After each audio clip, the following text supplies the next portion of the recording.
Qué bueno que nos acompañan en esta primera mesa del seminario permanente de debate y análisis de decisiones relevantes del Sistema Interamericano de Derechos Humanos, en una jornada que está abocada a abordar el tema de los derechos de personas y comunidades indígenas y tribales en el Sistema Interamericano de Derechos Humanos.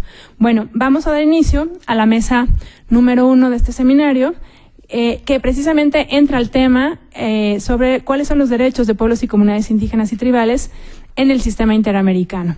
Y para ello tenemos dos invitados de lujo, porque, digamos, están aquí representados los dos órganos del sistema interamericano. Carla, abordando el desarrollo que ha tenido la Comisión Interamericana, y Jorge, la Corte Interamericana. Voy a ceder el uso de la palabra en primera instancia a Carla, posteriormente a Jorge, por un espacio de aproximadamente 40 minutos, dejando también un espacio para preguntas de ustedes. Yo creo que tanto a Carla como a Jorge les interesa tener retroalimentación, a mí también. Entonces, presento a Carla rapidísimo. Carla Quintana Osuna, ella es licenciada en Derecho y licenciada en Lengua y Literatura Hispánicas por la UNAM. También tiene un máster en Estudios de la Diferencia Sexual por la Universidad de Barcelona, maestra en Derecho por la Universidad de Harvard y candidata a doctora por el Instituto de Investigaciones Jurídicas de la UNAM. Está Carla también en su casa. Trabajó en la Comisión Interamericana de Derechos Humanos de 2009 a enero de 2013 como parte del grupo de litigio ante la Corte Interamericana. Anteriormente trabajó en la Vicepresidencia de Integridad Institucional del Banco Mundial y se desempeñó como abogada de la Corte Interamericana de Derechos Humanos de 2004 a 2007. Fue asistente de investigación del Dr. Fix Zamudio en el Instituto de Investigaciones Jurídicas de la UNAM. Desde enero de 2013 se desempeña como secretaria de Estudio y Cuenta en la ponencia del ministro Gutiérrez Ortiz Mena en la Suprema Corte de Justicia de la Nación. Ha publicado diversos artículos e impartido múltiples conferencias y clases en materia de derechos humanos. Gracias a los dos por estar aquí. Carla, te doy el uso de la palabra. Gracias, Malena. Gracias a todos, gracias al Instituto por la invitación, al observatorio. Me pone mucha presión eso de doctoranda en el Instituto de Investigaciones Jurídicas, porque no hay que decirlo porque no mando mis avances de tesis.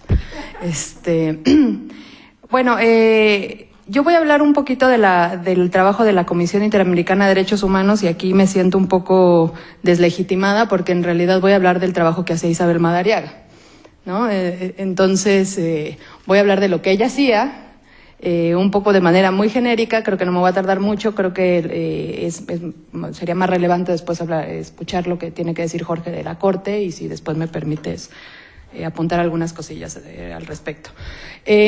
Bueno, la Relatoría de Pueblos Indígenas de la Comisión Interamericana de Derechos Humanos se creó en 1990, y desde entonces, y bueno, mucho antes todavía de la formación, de la creación de la relatoría, ya la Comisión Interamericana, como ustedes saben, se reciben peticiones, se reciben medidas cautelares, solicitudes de medidas cautelares. Entonces ya había empezado a conocer de diversos casos de pueblos y comunidades indígenas.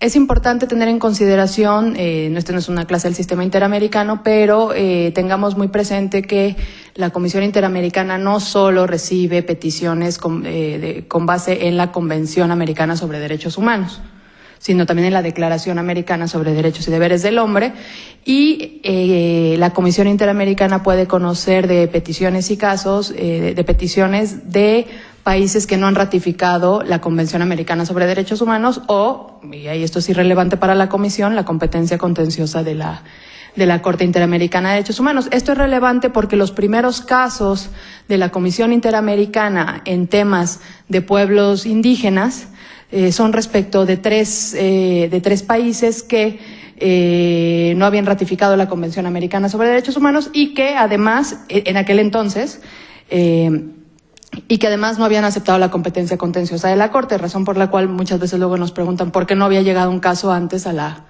Corte Interamericana en temas de pueblos indígenas. Pero el desarrollo jurisprudencial en tema de pueblos indígenas empieza a partir, diría yo, el más fuerte, a partir de 1985 en la Comisión Interamericana, con el caso del pueblo Yanomami de Brasil. Y aquí la Comisión Interamericana, con base en la Declaración Americana sobre Derechos Humanos, conoció un caso de una construcción de una carretera en Brasil en la década de los 70 que cruzaba por territorio Yanomami, ¿no? Y entonces había habido esa construcción ocasionó digamos desintegración en el pueblo Yanomami y además muchos efectos en temas de salud y de alimentación. Esto es interesante porque todavía hoy, tantísimas décadas después, todavía creo que hay una deuda pendiente del sistema interamericano en tema de DESC, lo sabemos, de derechos sociales, económicos y culturales, y en temas de vida digna de pueblos indígenas. Y creo que este es un caso muy importante porque es un caso como olvidado, como el caso huérfano, ¿no?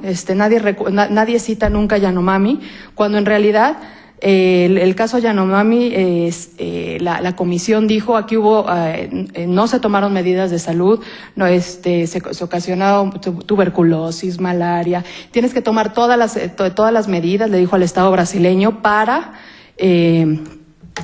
paliar todas estas consecuencias en la comunidad Yanomami. No respetaste su territorio, también es un avance muy importante en el primer caso, en este caso, de hablar de territorio comunal. No, nunca se había hablado de territorio comunal. Recordamos que el artículo 21 de la Convención Americana sobre Derechos Humanos habla sobre propiedad privada. Y entonces se ha hecho un desarrollo jurisprudencial que ya después lo hizo la Corte Interamericana, pero desde Yanomami ya se decía, hay territorio comunal, ¿no? Y los afectaste, no los consultaste, la carretera pasó por su territorio y además tuvo consecuencias en la comunidad, especialmente en temas de salud. La Corte, como yo decía, ordena programas de asistencia médica, de educación, la comisión, estoy hablando de la Corte, la comisión, y muy importante que es retomado después en la Corte Interamericana y todavía hay casos que seguimos teniendo ese problema en el sistema interamericano. La Corte la comisión lo que hace, ordena delimitar el territorio Yanomami, ¿no? Delimitar y demarcar el territorio Yanomami para tener claridad dónde, digamos, qué es lo que se tiene que proteger. Esta es una constante en los casos de pueblos indígenas en el sistema interamericano. La falta de delimitación y demarcación y la diferenciación entre uno y otro ha provocado que haya intromisión o alegada intromisión de terceros en territorios indígenas. Y ha sido una constante que seguramente Jorge ya nos va a decir en todos los casos de la Corte Interamericana, el problema de la delimitación. Ese, digamos, es el asunto, creo yo, como el leading case, dirían los gringos, el caso punta de lanza de los pueblos, el desarrollo de derechos de los pueblos indígenas. Después tenemos dos casos más de los que quiero hablar, que son muy famosos, al menos en la Comisión Interamericana de Derechos Humanos, y es el caso de las comunidades indígenas mayas del distrito de Toledo contra Belice y el del caso de las hermanas Dan contra Estados Unidos. Como decía, estos dos casos, digamos, estos dos países no han ratificado la Convención Americana y tampoco la competencia contenciosa, han aceptado la competencia contenciosa de la Corte Interamericana. En el caso de las hermanas Dan, ellas son parte del pueblo Western Shoshone en Estados Unidos. Y el gobierno de Estados Unidos otorgó una concesión aurífera en su territorio, y aquí la Comisión Interamericana, ya en los años fue como en el 90 y algo, 2000, la Comisión dice que al menos debieron de haberles informado y consultado, no desarrolla lo que ahora tenemos ya como el derecho a consulta, previa, libre e informada, pero dice, al menos debieron de informado y consultado para otorgar ese permiso en su territorio. Digamos, ese es otro paso sobre consulta. Y en el caso de las comunidades indígenas mayas del distrito de Toledo, se trataba de una concesión minera, maderera, en un territorio indígena que tampoco estaba delimitado ni demarcado, ¿no? Entonces, también ahí dijeron, es muy importante que la comisión dice por primera vez, debieron de haberlos consultado y debieron de haber obtenido, y esto es muy importante porque es el tema que está en debate hoy en día, debieron de haber obtenido su consentimiento, ¿no? Son como los 3 casos más relevantes de la Comisión Interamericana, no porque no haya más, sino porque muchos de los más otros muy importantes han sido enviados a la Corte Interamericana de Derechos Humanos, pero de los que no fueron enviados a la Corte Interamericana y que no se conoce mucho son estos 3 casos que creo que sientan los pilares fundamentales para el posterior desarrollo de la Corte Interamericana de Derechos Humanos. También la Comisión conoció con anterioridad a las sentencias famosas de Paraguay, ha tenido, soluciones amistosas en relación con tierras en el Chaco paraguayo. Hay muchísimo desarrollo jurisprudencial, pero estos son los 3 más relevantes que por obvias razones no pudieron haber sido enviados a la Corte Interamericana. Ahora, la relatoría, y creo que tengo que regresar y por ahí debí de haber empezado, no solo se dedica a atender peticiones de casos específicos, individuales, de violaciones de derechos humanos, que es como lo que yo estaba hablando. ¿Cuáles funciones puede tener la relatoría? Tiene la relatoría de libertad de pueblos indígenas, Bueno, por un lado, hacer informes de país, monitorea la situación de pueblos indígenas en todos los países de la región, lo cual ya se pueden imaginar el grado de trabajo que es, y lo hacía Isabel solita. Después se monitoreaba, puede hacer informes temáticos. Hasta la fecha hay 7 informes temáticos de la Relatoría de Pueblos Indígenas.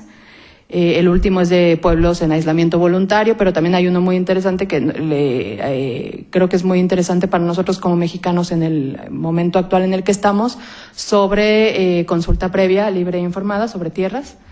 Y bueno, en total tiene 6, tiene otro de mujeres indígenas y tiene 6 o 7 informes temáticos. Otro tema muy importante que también ve la relatoría de forma transversal con el grupo de protección son las medidas cautelares.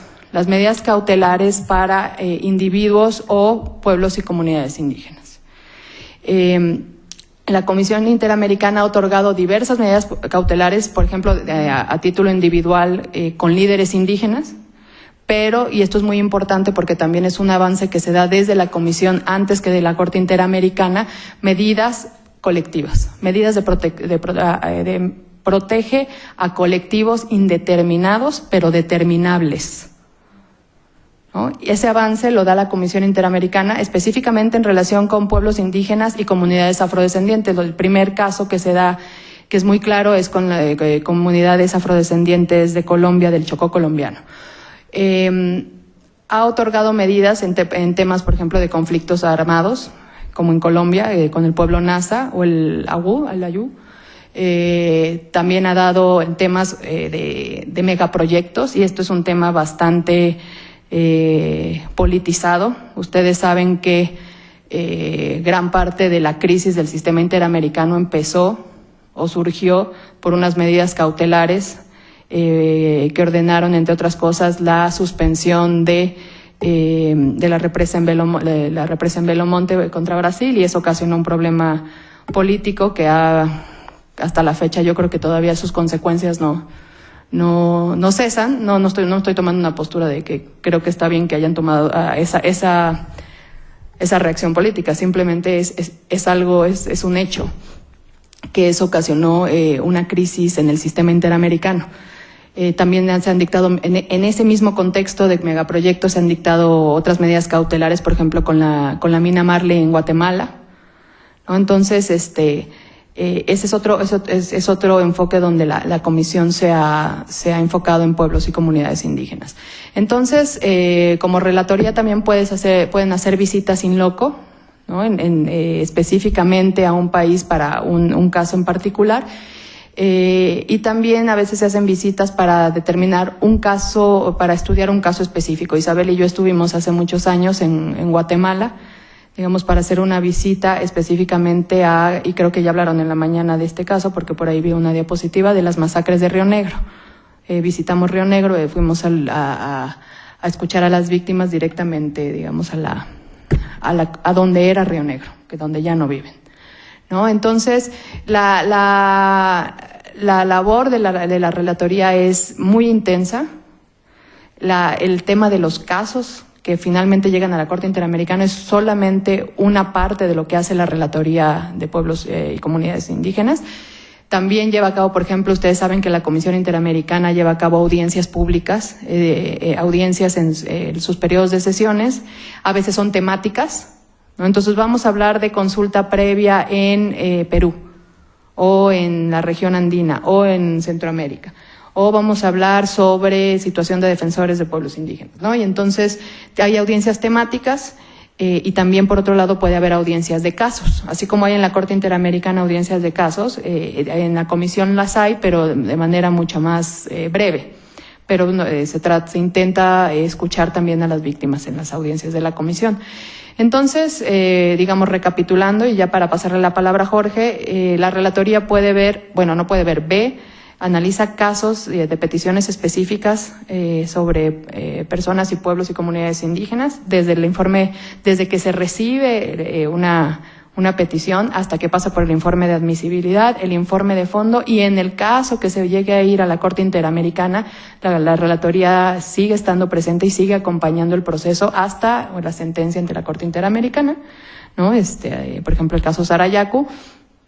Y por otro lado están las medidas cautelares, y por otro lado está el monitoreo temático en toda la región, ¿no? Entonces esa es una labor titánica, diría yo, y con los problemas económicos que tiene el sistema interamericano y en particular la Comisión, no existen los suficientes recursos humanos para atender digamos, de la manera que uno quisiera, todo digamos, este alud de trabajo. Como les decía hace rato, Isabel fue la encargada por más de 10, 12 años, Isabel, no sé cuántos, 13 años, digamos, de esto, además de otras 40,000 funciones, ¿no? Hoy en día no hay una persona encargada específicamente de la Relatoría de Pueblos Indígenas en la Comisión Interamericana, ¿no? Hay una persona que coordina, digamos, las diferentes relatorías. Pero el día de hoy no hay una persona encargada de la Relatoría de Pueblos Indígenas, específicamente, ¿no? Obviamente era un relator o relatora. Los comisionados son relatores de las diferentes relatorías, pero ustedes saben que los comisionados no viven ahí. No, ellos no son los que hacen el trabajo cotidiano, digamos, de talacha, como le decimos aquí en México, de todo lo que se recibe. La relatora que ahora es Rosemary Antoine, ¿no? Y bueno, ese es como un mapeo de lo que hace la Comisión Interamericana. Y bueno, como ustedes saben, ya eventualmente, si un caso está listo procesalmente, ya ha pasado por todas las etapas de trámite, admisibilidad y fondo, el Estado ha ratificado la Convención Americana y ha aceptado la competencia contenciosa de la Corte Interamericana y no cumple con un informe de fondo de la Comisión, es entonces cuando la Comisión tiene que decidir si remitir o no el caso a la Corte Interamericana de Derechos Humanos, y es ahí donde yo dejo a Jorge para que hable de la jurisprudencia del sistema.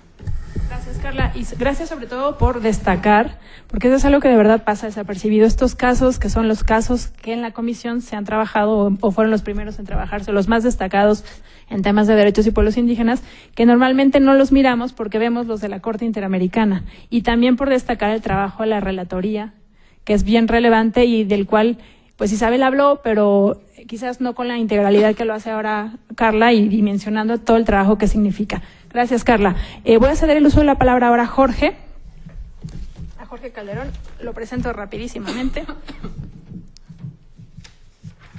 A ver, Jorge Calderón Gamboa es mexicano, es abogado coordinador senior de la Corte Interamericana de Derechos Humanos, donde labora desde 2007 y profesor en Derechos Humanos. Obtuvo su licenciatura en Derecho por la Universidad Iberoamericana y una maestría en Derecho Internacional por el Washington College of Law en la American University. Cuenta con estudios de especialización en Derecho Penal Internacional por la Universidad de Leiden en La Haya, Holanda. Jorge colaboró en México con diversas organizaciones de la sociedad civil, con pueblos indígenas y campesinos. Asimismo, fue visitador adjunto en la Comisión de Derechos Humanos del DF. Fue abogado investigador de la Academia de Derechos Humanos y Derecho Internacional Humanitario. Fue fundador y profesor del Énfasis en Derechos Humanos de la Universidad de Costa Rica. En 2014 fue nombrado por México como experto independiente para el Protocolo Internacional para la Documentación e Investigación de la Violencia Sexual en Conflicto, presentado en Londres, Inglaterra. Es autor de varias publicaciones sobre derechos humanos, así como ponente internacional en diversos países de América, Europa y África, en seminarios y en cursos especializados sobre temas en la materia. Gracias por estar aquí. Jorge, bienvenido. Adelante con el uso de la voz. Gracias. ¿Puedo pasar? Sí, claro.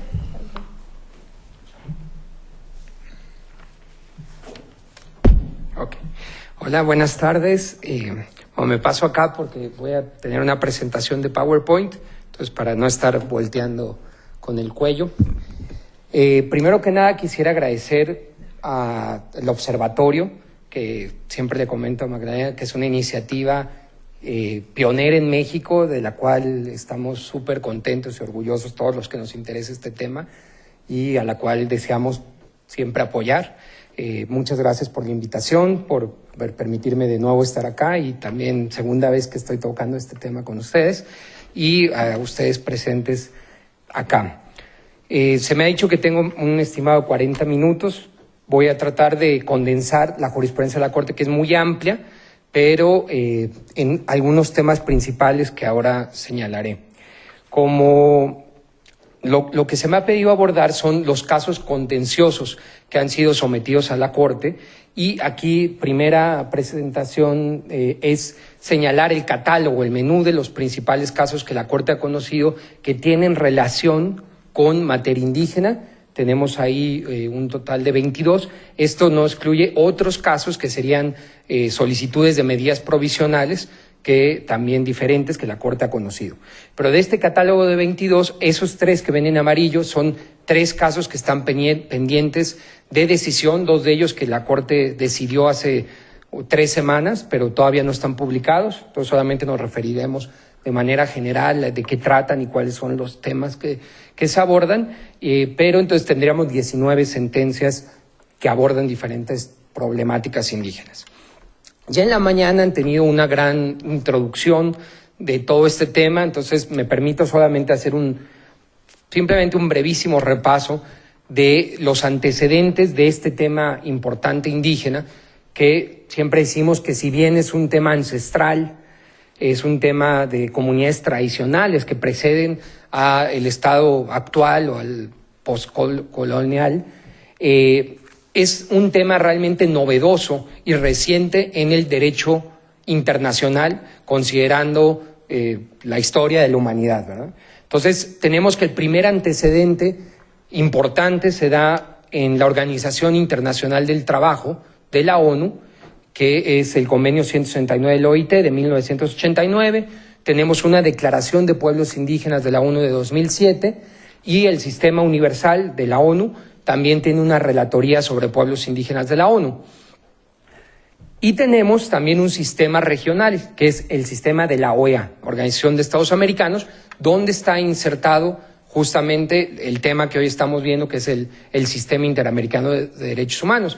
Y ahí tenemos un proyecto de declaración americana sobre pueblos indígenas, el cual lamentablemente no ha sido aprobado en la esfera de la OEA y diríamos que por mucho ya quizás ha sido superado por algunos preceptos jurisprudenciales, pero digamos que a nivel regional todavía no existe un tratado específico, siendo una de las regiones que tiene más pueblos indígenas. Pero eso habla de voluntad política en las Américas. Tenemos también, ya lo mencionó Carla, la Relatoría de Pueblos Indígenas de la Comisión y el tema que vamos a abordar ahora, que sería la jurisprudencia de la Corte Interamericana, que, como vamos a ver, se empieza a hacer efectiva de manera relevante a partir del año 2000-2001, con el caso Mayagna-Huastín, y antes hay otro, que es el caso Alebutu, pero en 2000, en el caso Mayagna, ya la Corte empieza a tratar la problemática de manera integral.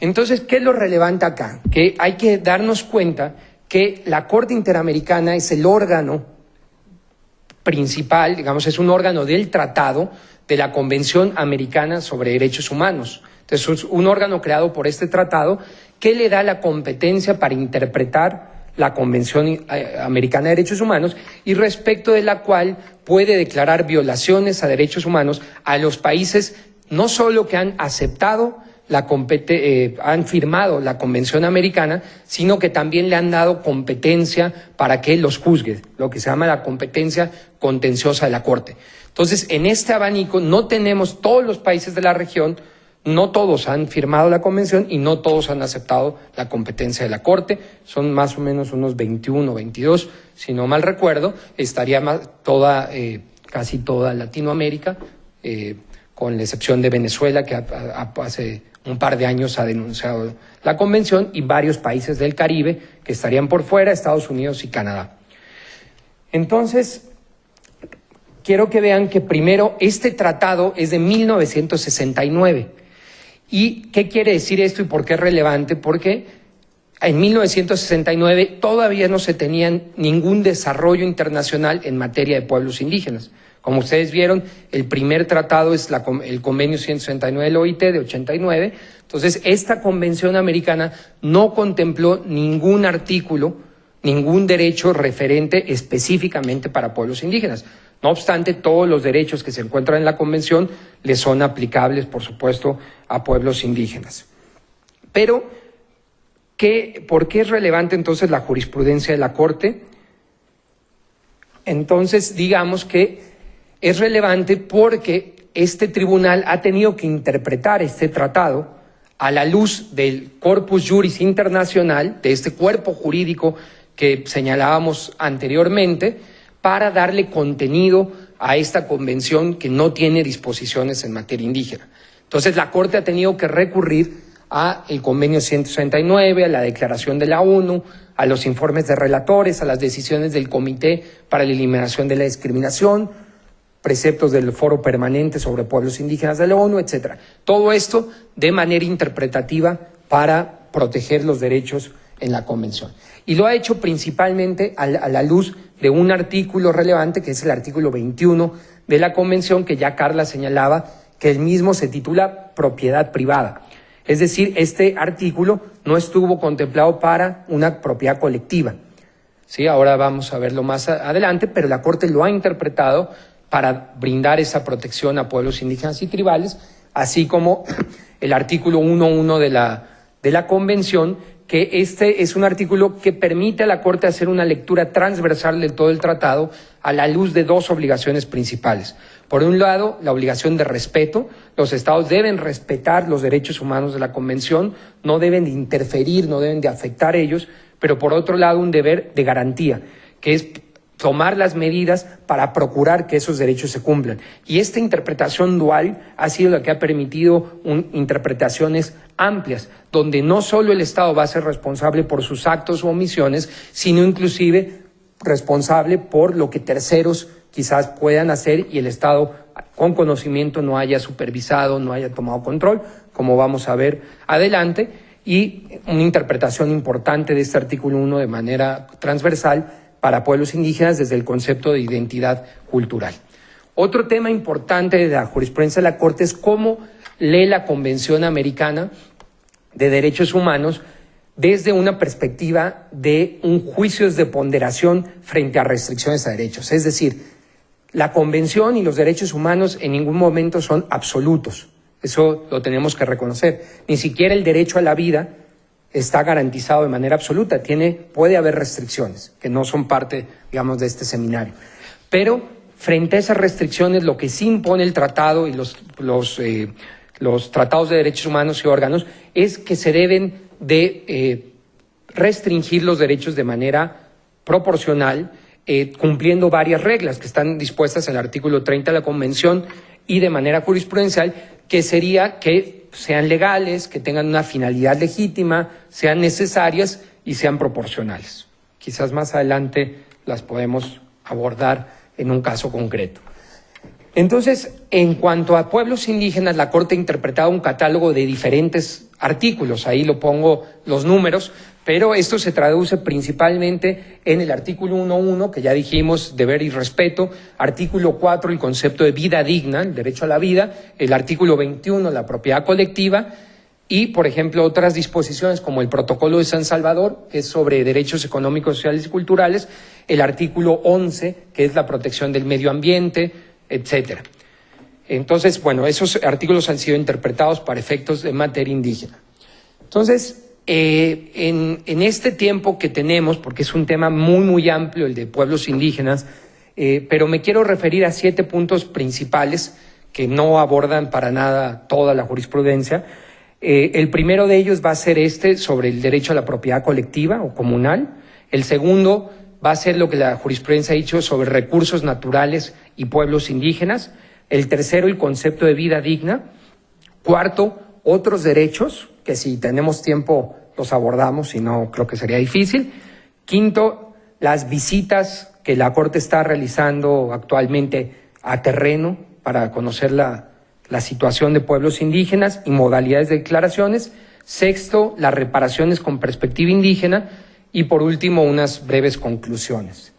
Entonces, en el primer punto, que sería la propiedad colectiva, tenemos, que ya lo mencioné, que la Corte señaló que este derecho, o sea, la Convención, los estados deben tener en cuenta los derechos territoriales indígenas, abarcan un concepto más amplio y diferente que está relacionado con el derecho colectivo a la supervivencia del pueblo, con el control de su hábitat como una condición necesaria para la reproducción de su cultura, desarrollo y llevar a cabo sus planes de vida. Por tanto, aquí nos saltamos, uno, que era esto, dice la Corte, que mediante una interpretación evolutiva de la Convención, recuerden que los tratados internacionales deben de ser interpretados conforme a las reglas de interpretación establecidas en la Convención de Viena sobre derechos de los tratados y otras normas internacionales, y una de ellas es la interpretación evolutiva del tratado. Y es así como la Corte en el caso Mayagna-Huastingui, que trataba de propiedad colectiva, pero tenía que interpretar un artículo sobre propiedad privada, dice que mediante este tipo de interpretación y a la luz de las normas del artículo 29b de la Convención, que obligan al tribunal a interpretar de la manera más favorable a la persona humana, lo que sería el principio pro homine, entre otras, la Corte protege el derecho a la propiedad en un sentido que comprende, entre otros, los derechos de los miembros a las comunidades indígenas en el marco de la propiedad comunal. Esta interpretación pues es muy importante a la luz de todo este contexto que les señalo de que el propio tratado no lo dispone. Entonces sería una interpretación garantista que ha permitido a la Corte a partir de ese momento en adelante hacer desarrollos interesantes en esta materia.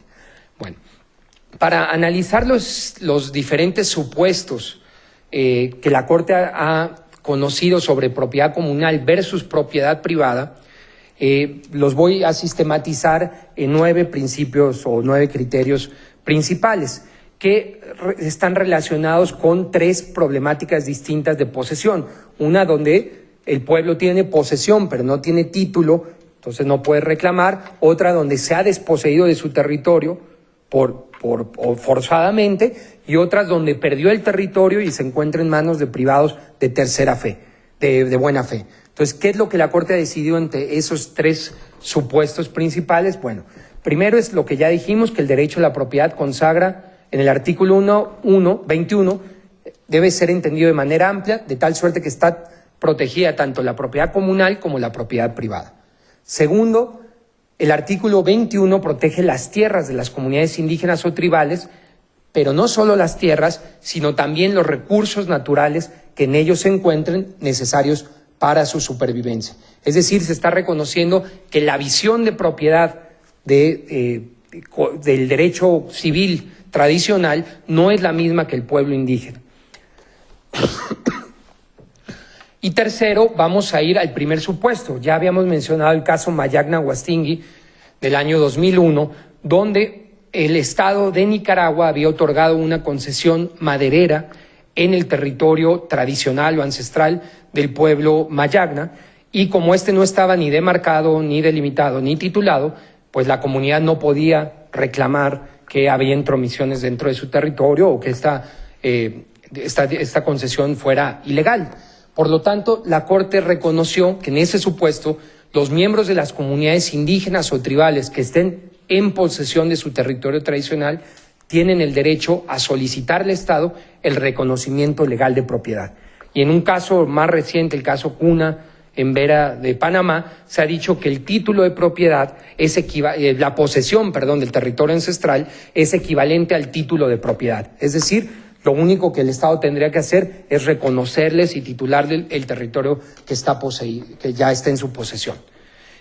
El cuarto punto es otro caso distinto que tiene que ver con una comunidad marrún, afrodescendiente, tribal, en Surinam, que es la comunidad moyihuana, la cual durante la guerra civil en Surinam fueron atacados, hubo una masacre en su territorio y ellos tuvieron que salir huyendo y varios se huyeron a otro país, que es Guyana Francesa, que está del otro lado, y habían sido desposeídos forzadamente. Bueno, frente a este supuesto, la Corte dijo, si han perdido la posesión de las tierras tradicionales, pero estas no han sido adquiridas de buena fe por tercero, se mantiene el derecho a la propiedad. Es decir, la comunidad indígena tiene derecho a regresar a ese territorio ancestral o que le ha sido desposeído.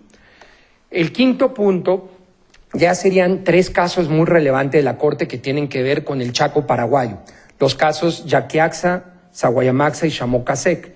Esos 3 casos tienen en común que eran territorio tradicional de estos pueblos y que les fueron desposeídos por el Estado en ese territorio, lo que es el Chaco, y vendidos en manos de terceros privados de buena fe, inclusive se decía en la Bolsa de Valores de Londres, y estos fueron adquiridos por empresas ganaderas, etcétera, dentro de ese territorio, y cuando el caso llega a la Corte, obviamente ellos no tienen posesión de su territorio ancestral, pero dicen, pues el Estado lo otorgó a terceros que efectivamente tienen título.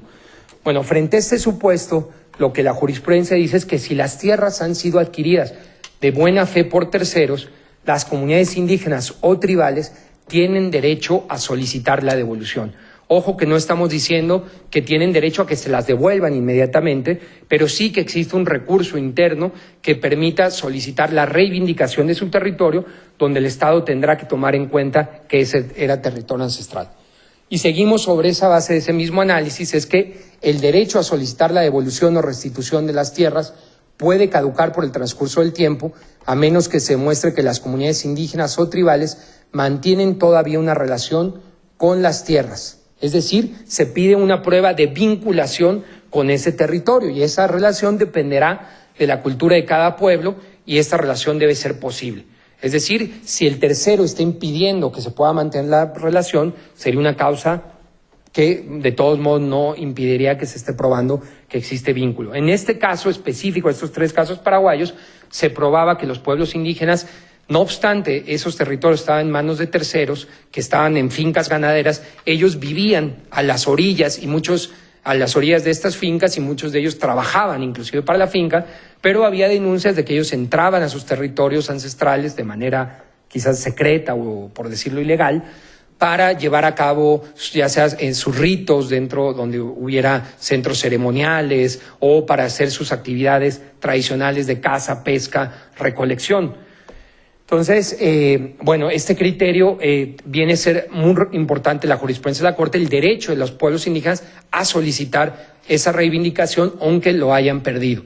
Obviamente nos lleva a la imaginación, podríamos decir, los pueblos incas pueden recuperar Machu Picchu, o acá se pueden los pueblos mayas recuperar Palenque, no sé, es un decir. Obviamente todo esto es casuístico, son caso a caso donde se tiene que probar que existe ese vínculo, que era territorio ancestral, etcétera, pero bueno, en estos casos ha habido elementos concretos para ello. El octavo punto es que ya dijimos que el Estado tiene que ponderar frente a ese recurso de reivindicación a quién va a dar, o sea, en este supuesto se está en manos de manos privadas las tierras, y tiene que ponderar si se las regresa a pueblos indígenas. Entonces aquí la jurisprudencia dice que en el evento de que se decida dar prioridad a la propiedad comunitaria sobre la propiedad privada, se deberá de otorgar una justa indemnización a los particulares. Y para esto puede mediar la compra del territorio o la expropiación.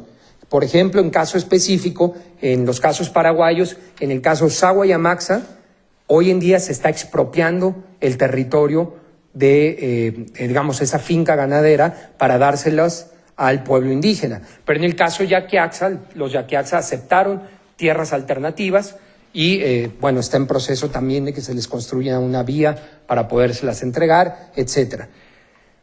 Bueno, el siguiente supuesto es que en el evento que se decida dar prioridad a la propiedad privada sobre la propiedad comunal, deberá ofrecerse a la comunidad indígena tierras alternativas o una indemnización en dinero especie y la comunidad es la que va a decidir cómo se le repare. Ya dijimos el caso del pueblo Yaquiaxa. Y como habíamos señalado anteriormente, para esto el Estado tiene que recurrir y se le exige así en la jurisprudencia a un juicio de ponderación, lo que se llamaría el test de proporcionalidad en algunos tribunales, y esto implica que justamente el Estado pondere si la medida que está restringiendo al pueblo indígena cumple con el principio de legalidad, si la finalidad es realmente o es idónea esa medida, si existe una necesidad o, por ejemplo, se puede ponderar cuál es el medio que menos afecta a la comunidad indígena. O sea, si se va a ponderar y se va a proteger a un privado, que es una persona o la persona y su ganado, versus una comunidad de 300, 400 o 1000 personas, ese sería un requisito de necesidad que podría no estarse cumpliendo. Y, por último, el requisito de estricta proporcionalidad. Esto lo dejo así rapidito porque si no, obviamente, es bastante complejo entrar ya en detalles, pero digamos en esos casos paraguayos ustedes ya pueden ver cómo se ha mediado esto por la Corte.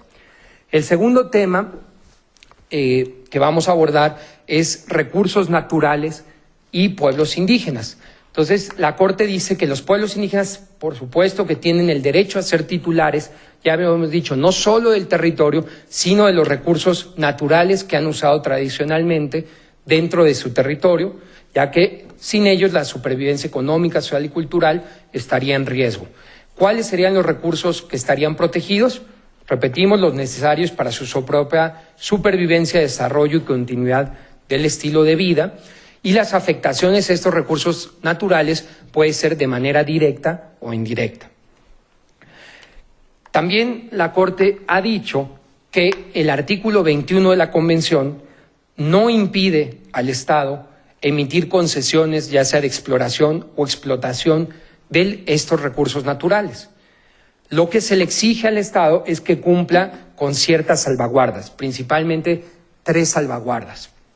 Y es el tema que básicamente ya abordaron en los módulos de la mañana en el tema de megaproyectos e industrias extractivas. Pero solamente para hacer un repaso, para los que no estaban, la Corte exigiría estos 3 requisitos. Primero que nada, sería la necesidad de que exista una consulta previa, libre e informada, y para esto la Corte ha desarrollado diferentes características que debe ser previa a la realización del proyecto en cuestión, conforme a las propias formas de consulta, sin fuerza o coacción, de buena fe, previa entrega de toda la información, con miras a llegar a un acuerdo, etcétera. Entonces, aquí nos enfrentamos al primer caso que la Corte tuvo que decidir, que es en esta materia el caso Saramaca versus Surinam, donde Surinam había otorgado unas concesiones de extracción minera, específicamente de oro, y madereras dentro del territorio Saramaca, que eran tribales, en Surinam, sin que hubiera mediado ningún tipo de consulta y algunos otros requisitos que vamos a ver aquí más adelante, por lo que la Corte anuncia que el Estado violó con no haber cumplido con este requisito de consulta. Pero en esa sentencia, el caso Saramaca, también la Corte anuncia otro requisito en la materia que es, ya creo que en la mesa de la mañana también se discutió mucho y seguro tendremos la oportunidad de verlo acá, que es que cuando se trata de planes de desarrollo de inversión a gran escala que puedan tener un impacto profundo en los derechos a la propiedad de la comunidad, se debe obtener el consentimiento libre, informado y previo de las comunidades según sus costumbres y tradiciones. ¿Qué quiere decir esto? Se está haciendo un matiz que respecto de unos proyectos se requeriría hacer la consulta, obviamente con miras a llegar a un acuerdo, y en grandes proyectos a gran escala se estaría requiriendo lo que sería el consentimiento. Y esta pequeña palabra, pues por lo menos a nivel del debate, que seguramente ya ha habido todo el día, tiene muchísima relevancia, se puede entender como un veto, se puede entender, etcétera. Creo que la Corte no ha cerrado el debate, Posteriormente a este caso está el caso Sarayaku contra Ecuador, que ahorita también vamos a comentar, en que el Estado de Ecuador había otorgado concesiones de exploración petrolera dentro del territorio Sarayaku, el cual se encuentra en el Amazonas, y no había tampoco realizado ningún tipo de consulta ni ninguno de los requisitos. Y frente a esto, la Corte igual tuvo la oportunidad de decir, el Estado no consultó, violó el artículo 21, pero se discute en todo el análisis de la jurisprudencia si la Corte cambió su criterio respecto del requisito de consentimiento, porque señaló que frente a proyectos de gran escala se requería que se consultara con miras a llegar a un acuerdo, no utilizando la palabra consentimiento. Eso ha generado muchas especulaciones que vamos a poder discutir. El segundo punto, el segunda salvaguarda que la Corte exige frente a este tipo de proyectos es que se elaboren estudios de impacto ambiental y social. Y lo que es importante es que estos estudios los deben realizar autoridades o al menos supervisar estos estudios, es decir, fiscalizar y controlar, y que los hagan entidades independientes y técnicamente capaces. ¿Y qué es lo que pasó aquí en el caso Sarayaku? Que, por ejemplo, la empresa privada había realizado su propio estudio de impacto ambiental, donde obviamente pues no revelaba las afectaciones ambientales que podría haber causado. En particular, ahí se habían inyectado ciertos pentolita, que son explosivos, en el subsuelo para hacer la exploración, y esto tenía una afectación no solo biológica, no solo territorial y de los recursos naturales y mantos acuíferos, sino para el pueblo Sarayaku eso impactaba también a nivel de su desarrollo, a nivel social y a nivel inclusive espiritual. Entonces, estos estudios, dice la Corte, tienen que ser realizados por entidades independientes, pero también monitoreados y supervisados por el mismo Estado. Y el tercer requisito salvaguarda sería que frente a estos proyectos se deben compartir razonablemente los beneficios de la explotación de los recursos como una forma de justa indemnización. Es decir, ya si el pueblo hubiera concedido, hubiera consentido o hubiera frente a la consulta dado su autorización, no puede esto quedar a un lado el pueblo de donde le están justamente extrayendo sus propios recursos. Deberían de poder participar activamente y particularmente, para no frenarme en este punto, el caso Sarayaku tiene un análisis importante en estas tres salvaguardas que pueden ser, para los que les interese, consultado ya en mayor abundamiento.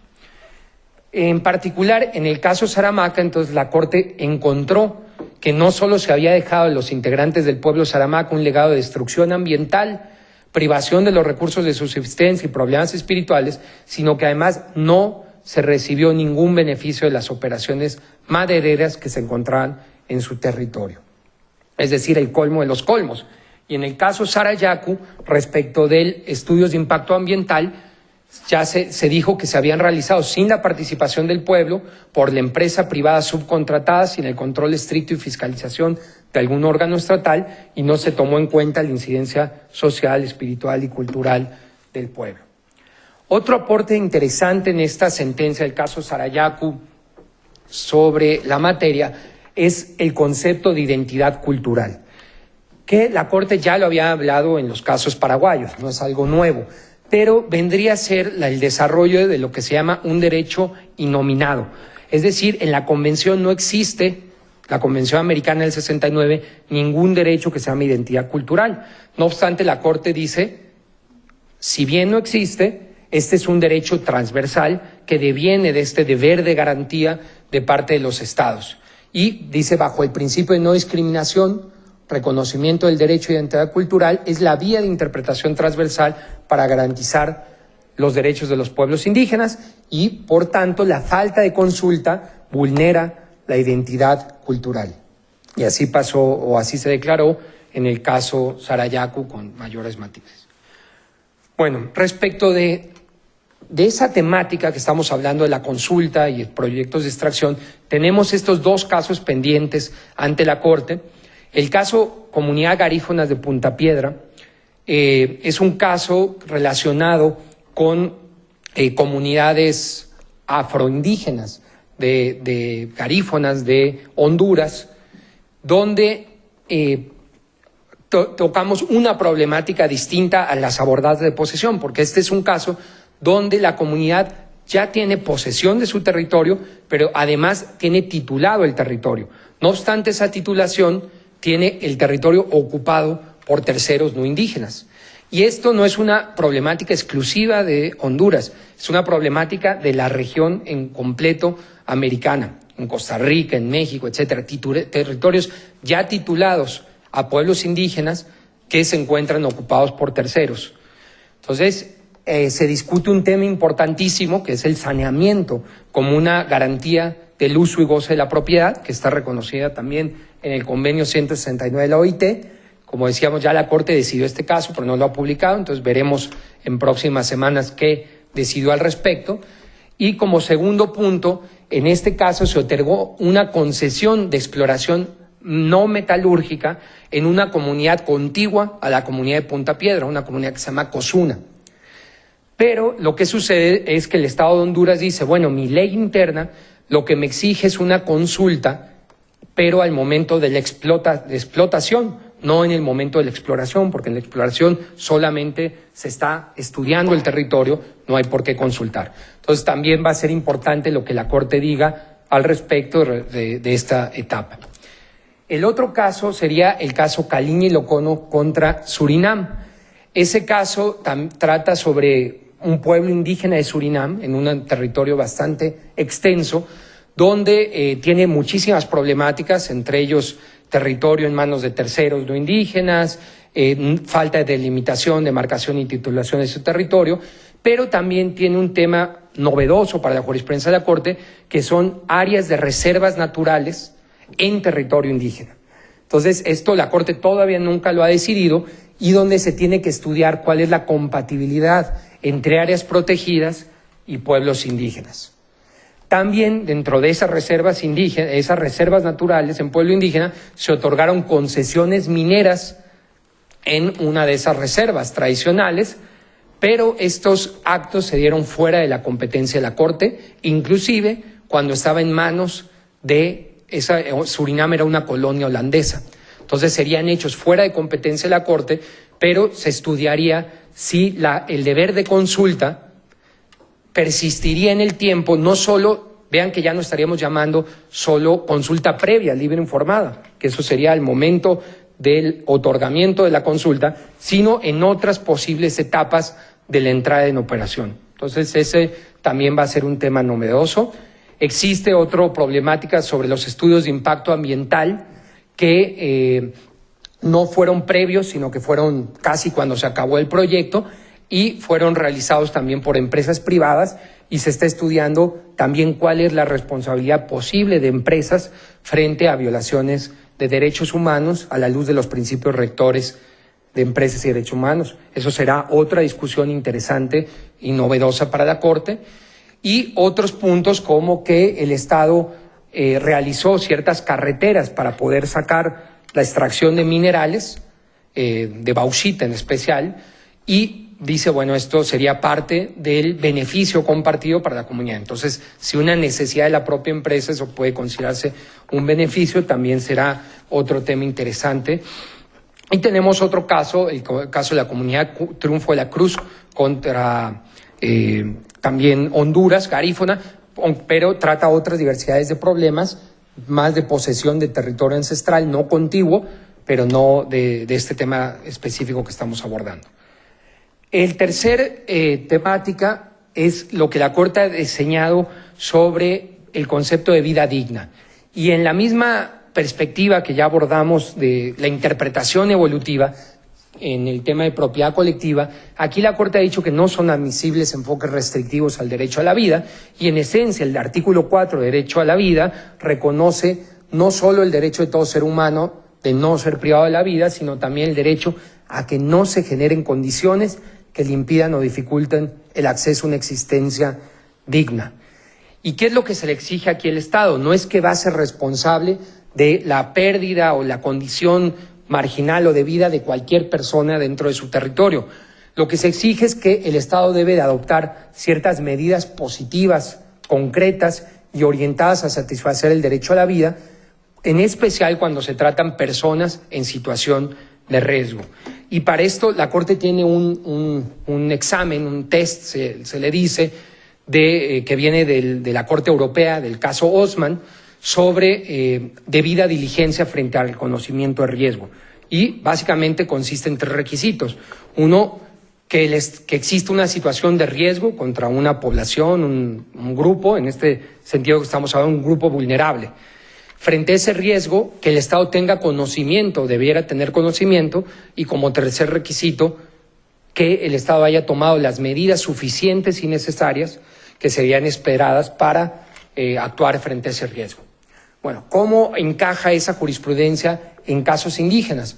Bueno, en los casos que ya comentamos del Chaco paraguayo, Sayaguamac, Sayaquiax y Xamocasec, no solo no tenían su territorio, sino la falta de territorio, que habían sido desposeídos, los orillaba a vivir de maneras totalmente miserables, lejos de esos lugares tradicionales de caza, pesca, etcétera. Inclusive unas de estas comunidades estaban a la orilla de una carretera, pues en todas ellas en condiciones realmente de marginalidad extrema. Y es esto lo que la Corte verificó, que existiera esa situación de riesgo, que el Estado tuviera conocimiento y qué medidas tomó para cada uno de estos casos. Y en particular interpretó que el derecho a la vida, a la luz del artículo 26, que trata sobre derechos progresivos, podía garantizar otros derechos que son los llamados derechos económicos, sociales y culturales. Dentro de ellos, la Corte interpretó el derecho a un medio ambiente sano, el derecho a la alimentación, el derecho a la educación, a beneficio de la cultura. Y fue viendo cada uno de estos a la luz de otros tratados internacionales, como las disposiciones del Comité de DESC de la ONU, sobre cuáles eran los estándares mínimos, por ejemplo, de agua potable, de salubridad, de educación, etcétera, y viendo que el Estado había incumplido con ello. Y bueno, ¿y qué medidas había tomado el Estado? Como caso anecdótico, el caso Xamocasec, que es el tercero. Para ese caso ya el Estado había tomado ciertas acciones, pero calificadas como de asistencia humanitaria, entregando algunos kits de emergencia a la población de la comunidad Xamocasec, donde la Corte verificó que eso, por supuesto, que no podía cubrir el umbral de exigencia de estándares mínimos frente a este tipo de comunidades. Perfecto. El cuarto tema son otros derechos que la Corte ha conocido, y como nos quedan 10 minutos, no lo vamos a, o sea, solamente hice un listado para que no nos empantanemos, pero que ustedes se lleven la impresión de cuáles son esas otras temáticas. Una de ellas es la participación en derechos políticos, que es la interpretación del artículo 23 y 24 de la Convención, en especial en 2 casos, el caso Yátama versus Nicaragua y el caso Chitainech contra Guatemala. Otra temática es la de niño indígena, que la Corte ha fallado en el caso tanto Xamocasec como Chitainech, en interpretación del artículo 19, el derecho a la lengua propia, a la luz de la libertad de expresión del artículo 13, en el caso López Álvarez, perdón. Otra temática, la no discriminación para pueblos indígenas, ya sea de manera estructural, directa, indirecta y con estereotipos, y para esto tenemos el caso Xamocasec y el caso Norín Catrimán, un pueblo mapuche en Chile, que bueno, no nos da tiempo de hablar, pero quizás ya lo abordaron. Los estándares sobre recursos adecuados en materia indígena y acceso a la justicia, que deviene de casos indígenas de México, los casos Inés Fernández y Valentina Rosendo Cantú, a la luz de los artículos 8 y 25, personalidad jurídica colectiva, no individual, a la luz del artículo 3, en casos como Saramaca, y desplazamiento forzado, artículo 22, en caso Moiguana y Chitainech. Bueno, entonces estos, como sabía que no me iba a dar tiempo, por eso hice el listado y nos los vamos a saltar, pero podría quedar si quieren para alguna pregunta. El quinto de los puntos son cuando esta Corte Interamericana ha realizado visitas in situ como una práctica que quiero decirla como positiva, y también otras modalidades que considero que también son importantes en el hacer de la Corte. Primero, las modalidades es que en estos casos la Corte ha recogido no solo peritajes o testimonios jurídicos para abordar las cuestiones indígenas, sino que se ha valido de peritajes antropológicos, de historiadores, de líderes indígenas o inclusive de chamanes. Acá tanto las dos representantes de la comisión recordarán cuando Rosalina Tuyuk de Guatemala, en el caso de Chitainech, dio toda una visión importantísima del desarrollo de los líderes en Guatemala, en Mayachí, y señalando estas visiones de líderes indígenas han sido fundamentales para que la Corte pueda entender y comprender la perspectiva y las visiones de estos pueblos indígenas. Pero también ha recogido estos testimonios en lengua indígena. Vean que la Convención habla de que hay 4 idiomas oficiales, que son los de la OEA: portugués, inglés, francés y español, pero la Corte no se ha limitado a ello, sino que ha recogido peritajes en lengua de mayachí, quechua, lo que sea, en creol, etcétera, y esto hace, a mi punto de vista, a la Corte más cercana a las realidades de nuestra región.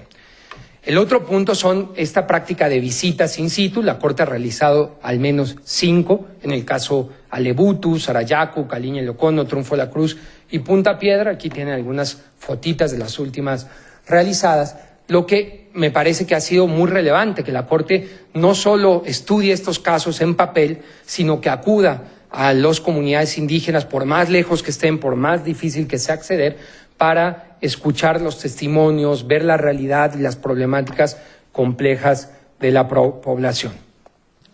Bueno, el sexto punto era lo que tiene que ver con las etnorreparaciones o el concepto de reparación integral con perspectiva indígena.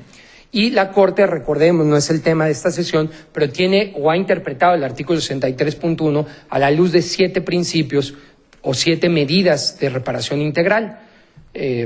Entre las que vamos a destacar aquí para pueblos indígenas sería, por ejemplo, medidas de restitución, donde la Corte otorga que se restituya el territorio ancestral a la comunidad o se creen mecanismos para identificar, demarcar, titular y entregar el territorio indígena.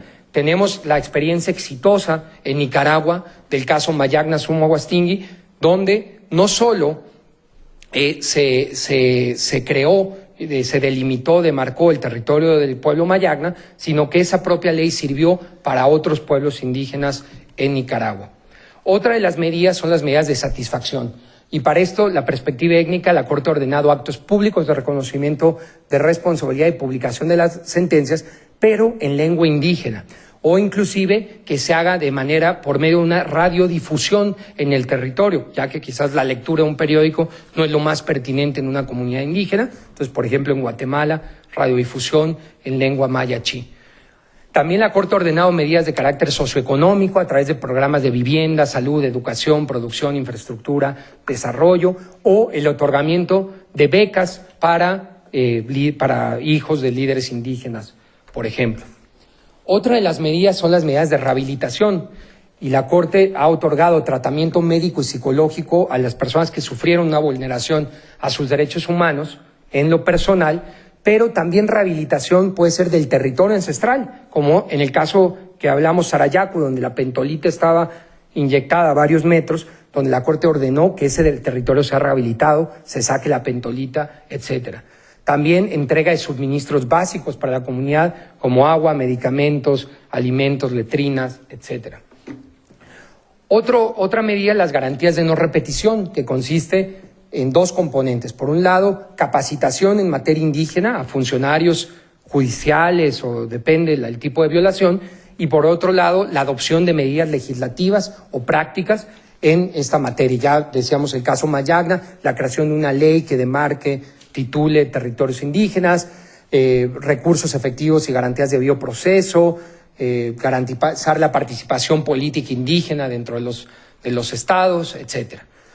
Otra sería el deber de investigar las violaciones a derechos humanos, ¿sí?, aunque sea de terceras personas o del propio Estado, y como forma de indemnización compensatoria, que haría en otros casos, la Corte ha otorgado fondos de desarrollo destinados a educación, salud, vivienda, en beneficio de la comunidad.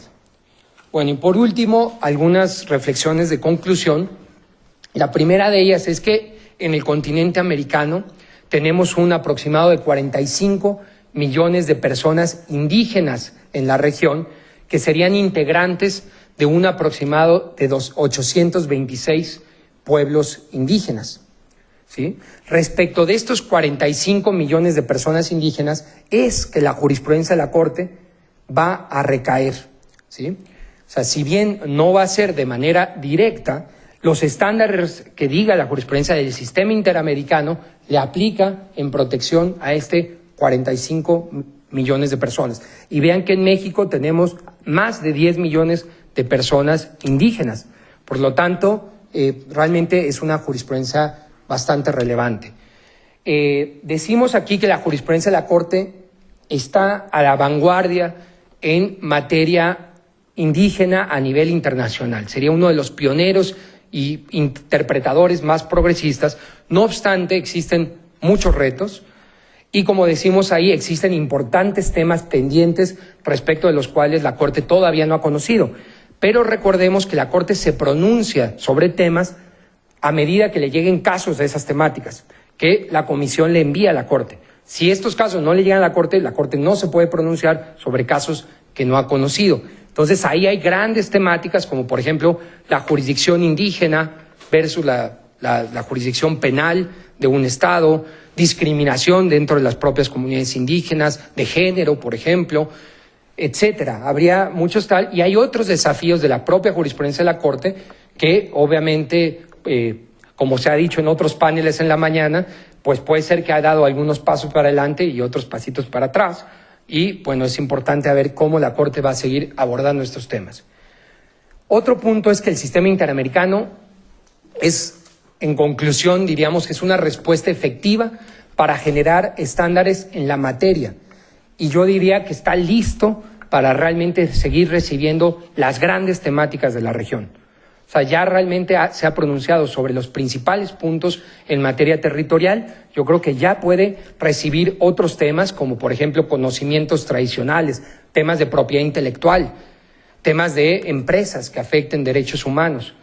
Entonces, yo diría que el sistema interamericano está listo, pero mientras tanto, recordemos que el sistema es a medida que llegan casos, y para que llegue un caso, pues tarda muchos años.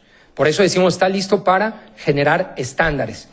Pero por eso la apuesta en estos temas es el control de convencionalidad a nivel interno. Es decir, que esta jurisprudencia de la Corte no se quede solo y exclusivamente para los casos que lleguen, donde se tenga que fallar, sino que sean las autoridades internas, nuestros poderes, bueno, el control de convencionalidad dice autoridades competentes en la administración de justicia, sean ellas las que, en aplicación de esos convenios internacionales, del principio pro persona, de la jurisprudencia de la Corte, puedan realmente brindar una protección efectiva en primera base y no tener que esperar a que estos casos lleguen hasta arriba. Y para la plena garantía de los derechos humanos es necesario realmente esta articulación. Entender al sistema interamericano como un generador de estándares, no un sistema que va a resolver todas las problemáticas necesariamente, pero que estos estándares deben ir permeando a la sociedad civil para que los utilice, a los funcionarios para que los apliquen, para que la sociedad civil los exija, y yo creo que ese es el reto hoy en día de la implementación y plena vigencia de los derechos de los pueblos indígenas. Con esto sería todo. Gracias.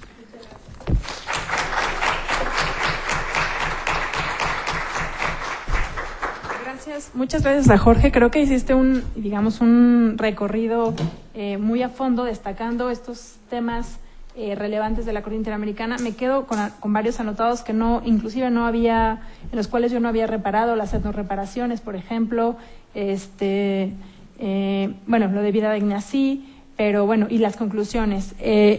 Hay una pregunta para Jorge, pero antes Carla me había pedido, ella, digamos, aprovechando que Carla conoce los dos órganos y conoce muy bien al sistema interamericano y a la Corte, Carla quería hacer un comentario antes del tiempo de preguntas sobre la jurisprudencia de la Corte Interamericana, ¿cierto?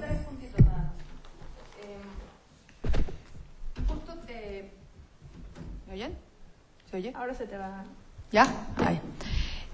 Justo conectando como terminó Jorge, hablando del control de convencionalidad, yo quería hacer como 3 acotaciones, 3 puntos que me parece muy importante, aprovechando y pensando que aquí estamos, entiendo, la mayoría mexicanos y el tema que tenemos ahora de control de convencionalidad, y que a mí ahora ya desde un órgano interno, desde la Suprema Corte, me preocupan un poco de la jurisprudencia de la Corte Interamericana.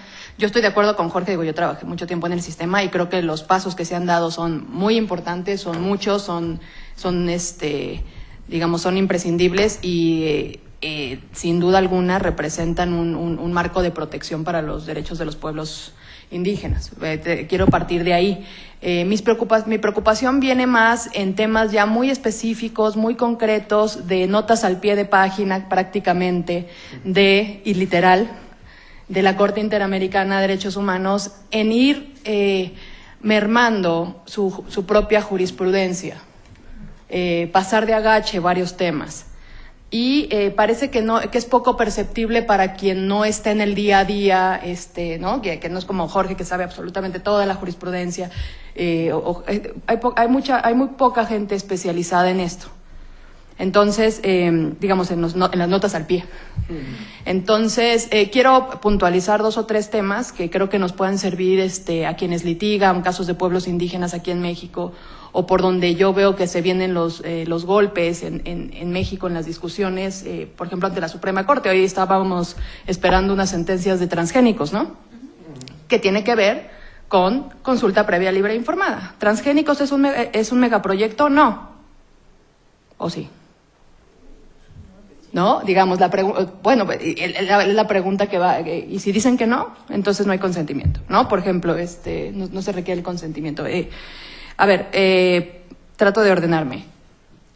Tema número 1, restitución de tierras, ¿no? Que me preocupa a mí. Como bien dijo Jorge, los temas de Paraguay, los casos que llamamos los casos hermanos de Paraguay, ya que Axas Aoyamaxa y Xamocasec.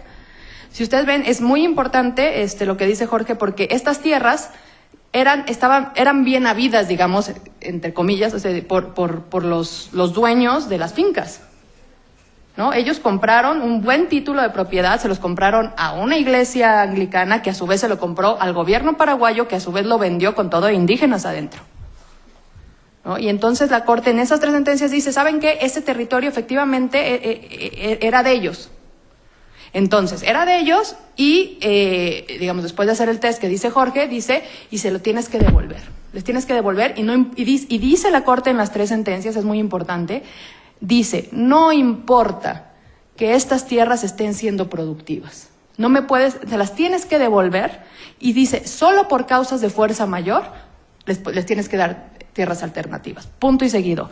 El hecho de que las tierras sean productivas no es una causa de fuerza mayor, ¿no? Porque son tierras ganaderas. ¿Y qué ha pasado en la práctica? En realidad, todo ha sido tierra alternativa, porque no han podido expropiárselas, expropiaron la parte de una nada más, pero no han podido expropiar las tierras que ellos querían. Entonces, digamos, pero los casos de Paraguay son importantes porque sí, digamos, le dan un reconocimiento pleno al territorio indígena. Pero después viene un pasito para atrás, creo yo, en el caso de Cuna de Mandungandí, en donde ya nos contaba Jorge, ¿no? La Corte ordena que se delimite, tiene otros temas ahí, pero no voy a hablar de ellos, del tema de la violación continuada, pero donde la Corte dice que se delimite, se demarque y se titule las tierras.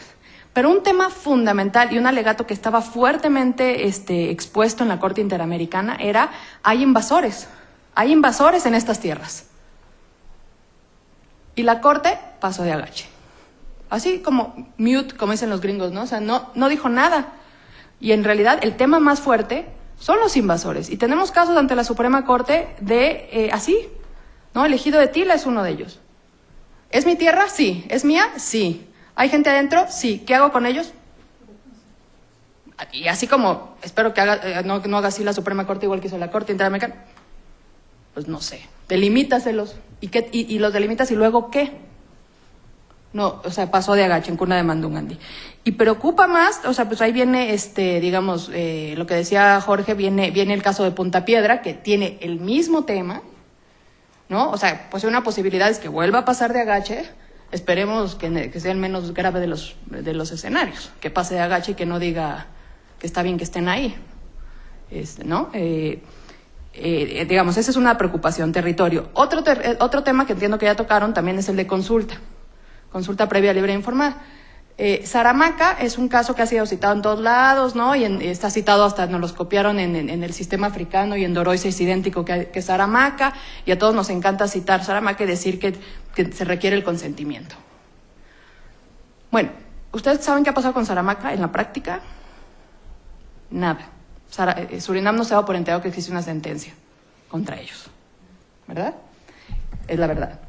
Y entonces luego uno viene bien emocionado porque cuando litigamos Sarayaku, ¿verdad? Decimos, pues que se repita Saramaca, pues es lo que queremos, nos gusta el estándar. Y entonces, Radio Pasillo, digamos, en el sistema interamericano, se dice, Ecuador no es Surinam, ¿no? Ecuador sí se da por enterado, Ecuador sí es petróleo, si vive del petróleo, Ecuador. Y entonces, ¿qué pasa? La Corte dice, y como bien lo exponía Jorge, ¿no? Entonces dice, consulta previa, le sube el estándar a la consulta, eso sí hay que decirlo, o sea, es mucho más específico que Saramaca. Dice, consulta previa, libre, informada, con la de buena fe, con la finalidad de llegar a un acuerdo, ¿no? Culturalmente adecuada. Le sube mucho el estándar, pero la palabra consentimiento, ustedes hagan un buscar, no existe. No existe, y por eso digo yo que esto es cosa de notas al pie, solo quienes conocemos más o menos de verdad de Saramaca y eso, entonces uno se va ahí cuando dice, y tiene que seguir los estándares que ha dicho esta Corte. Nota al pie, dice Saramaca, y si ustedes ven el párrafo, dice, está citado el párrafo 254, que si uno se va al Saramaca 254 es consentimiento. Yo no sé si fue un gol del abogado o la abogada que trabajó el caso, ¿no? O sea, pero no existe la palabra consentimiento, ¿no? Entonces, ahí hay un tema. También volvió a bajar el estándar en Sarayaku. En Saramaca, Surinam no había suscrito el convenio 169. Y la Corte se lanza a decir, existe el derecho de consulta, o sea, la obligación de consultar para los estados, aun cuando no haya ratificado el 169, le dice a Surinam. A Surinam, como les digo, no le importa porque no se ha dado por enterado. Pero cuando llega Ecuador, teníamos un tema, digamos, temporal, porque todo el tema de la concesión petrolera empezó antes de que Ecuador ratificara el 169. Entonces la pregunta era, ¿desde cuándo? Pues bueno, si uno aplica los precedentes, como se deben de aplicar los precedentes, dice, pues Saramaca ya dijo que no importa desde entonces. Y la Corte dice, ay, no, por lo menos, dice, y así literal, entre comillas, por lo menos desde que ratificó el 169, ¿no? Entonces, digamos, se ve como digamos, de que de a poquito la Corte va mermando en ciertos puntos la jurisprudencia de pueblos indígenas. Y digamos, porque es todo un tema para los países de la región, los megaproyectos, ¿no? Los intereses económicos que hay detrás. Para el Banco Mundial es lo que le llaman ellos un red flag, un punto, digamos, de preocupación, las concesiones que dan, digamos, o el dinero que prestan a los países para hacer megaproyectos, porque la mayoría de estos megaproyectos están en pueblos, en territorios indígenas. Entonces ahí estamos viendo los conflictos. Ahí Isabel y yo ya teníamos un caso ya ante la comisión que nunca llegó a la Corte, el pueblo del pueblo Nave contra Panamá. Digamos que uno ve cómo no solo no se respeta el derecho a la consulta previa informada, sino que el propio gobierno divide al pueblo, ¿no? Y ya nada más para otro tema que quería decir, me preocupa en cuanto a temas de consulta y de restitución de tierras nuestro artículo 27 constitucional, porque cuando nos llegue un tema de consulta previa, libre e informada, con temas específicos protegidos por el 27 constitucional, que no se repite en ninguna constitución de la región. O sea, yo no sé cómo se va a decidir ese tipo de cosas. O sea, lo van a leer como una restricción, o lo van a leer como una restricción. El artículo 27 que nosotros tenemos de protección de ciertos recursos naturales no lo tiene ningún otro, no lo tiene ninguna otra constitución de la región. Entonces, por ahí yo veo que se viene venir un problema. Yo creo que también es importante, que no le dio tiempo a Jorge de decir, pero que el sistema interamericano ha dicho, y la Corte fue la que lo dijo, que se ha dado un paso importante de decir, que las violaciones a los derechos humanos en los casos específicos, antes se hablaba en los primeros casos de miembros de pueblos indígenas. O sea, el Estado violó los derechos de los miembros del pueblo indígena tal. Y después, digamos, la Comisión siempre alegó que era el pueblo como tal, pero la Corte hasta hace, digamos, poco reconoció que era, o sea, que la violación era al pueblo, al colectivo, ¿no? Creo que ese es un paso importante jurisprudencialmente hablando. Y la última cosa que nomás quería marcar, así que también Jorge la tenía ahí marcada como uno de los temas relevantes, es el tema de discriminación. Y es un tema que también nos impacta a nosotros en los litigios internos o en los casos. La Corte Interamericana ha sido tibia en hablar de discriminación estructural. No ha sido tibia, ha sido omisa. Se le ha alegado discriminación estructural no solo en caso de pueblos indígenas, también se ha alegado en casos de discriminación contra migrantes afrodescendientes, en los casos de República Dominicana, y la Corte ha sido tibia en decir, aquí hay un problema de discriminación estructural. Desde los casos paraguayos se alegó la discriminación estructural y la Corte contesta, es discriminación de hecho, ¿no? Pero no habla de una discriminación estructural que podría digamos, ayudar a entender mejor la situación y digamos, resolver de diferente manera un caso. En el caso específico también de Norín Catrimán contra Chile, que también ya lo hablaba Jorge, es muy interesante porque había una ley, un tipo penal de terrorismo en Chile, que en realidad, se hace el análisis en la sentencia, estaba siendo aplicado selectivamente, o es lo que se alegaba, a miembros del pueblo de los mapuches, ¿no? Entonces decía, si tú, en el caso concreto era una persona que había prendido fuego a la entrada de una finca, la puerta. Entonces, bueno, pues eso es un delito, será de daño a propiedad privada, entonces, ¿no? Nadie dice que no es un delito. La pregunta es si es un delito de terrorismo. Y como había, digamos, este estereotipo de que los mapuches son terroristas o toman acciones extremas para reivindicar sus derechos, entonces se les tipificaba como terroristas y no como, digamos, otro tipo penal. Entonces la comisión alegó mucho que fuera, que se dijera que había una selección, una aplicación selectiva de esta norma.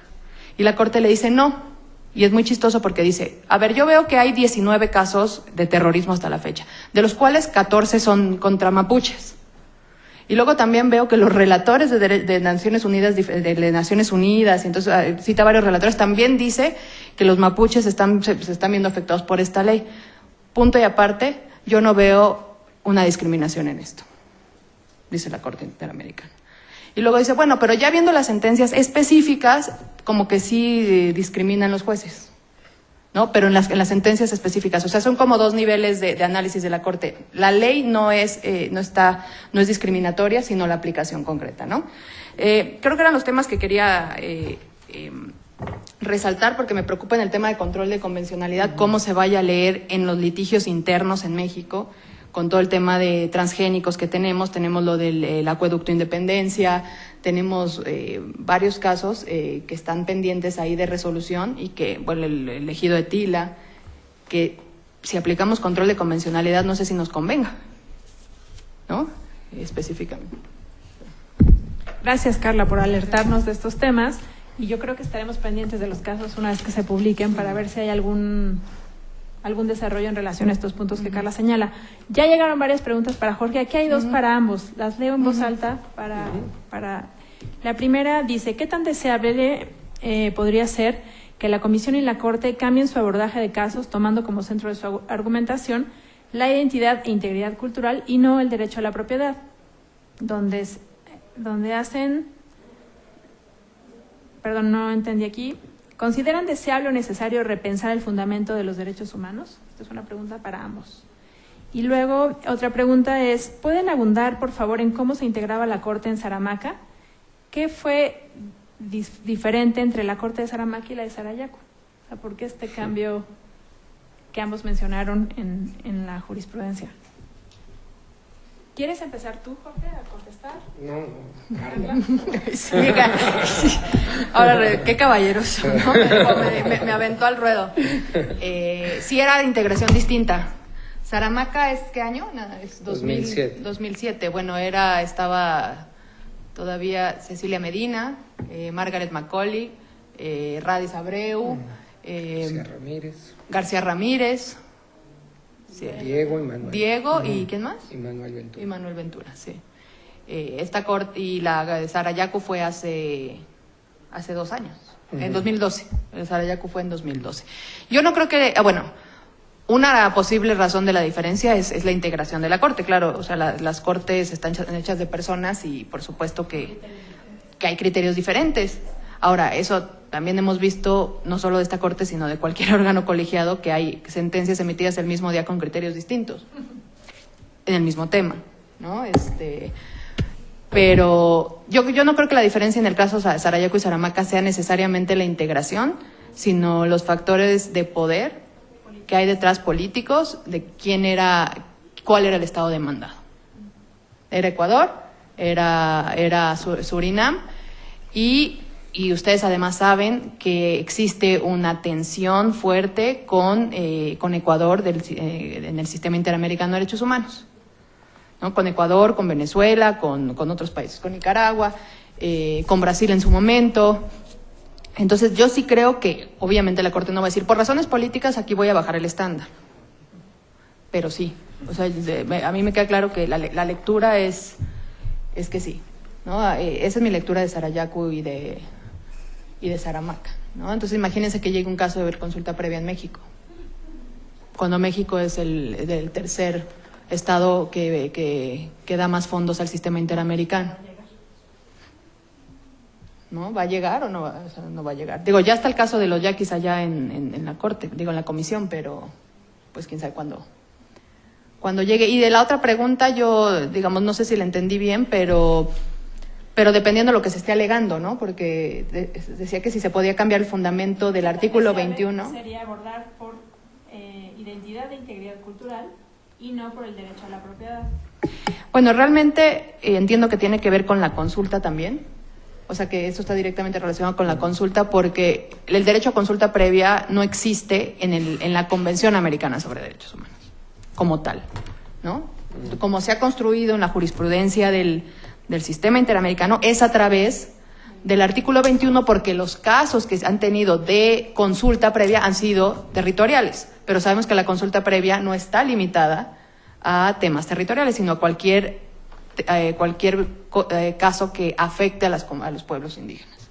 O sea, puede ser con temas legislativos, pueden ser en 1000 supuestos, pero los supuestos que le han llegado al sistema interamericano han sido territoriales. Entonces, la manera en que, en una interpretación evolutiva, como decía Jorge, del artículo 21, se ha desarrollado la consulta previa a través de ahí, pero por supuesto, si tú te vas, fuera del sistema interamericano o mismo dentro del sistema interamericano con otro tipo de consulta para otros temas, se tendría que desarrollar desde otros artículos de la propia Convención Americana sobre Derechos Humanos. Tendríamos que ver si es el artículo 5, integridad, ¿no? Y por ahí, ahí podrías meter lo que sea integridad cultural, si es el artículo 4 de vida digna. O sea, yo creo que tendría que, o el mismo artículo 2 en temas legislativos, yo creo que se tendría que construir, porque lo único que hay de consulta es por los casos específicos, como dice Jorge, se resuelven casos específicos. Entonces, en casos específicos ha sido consulta en temas territoriales. No sé.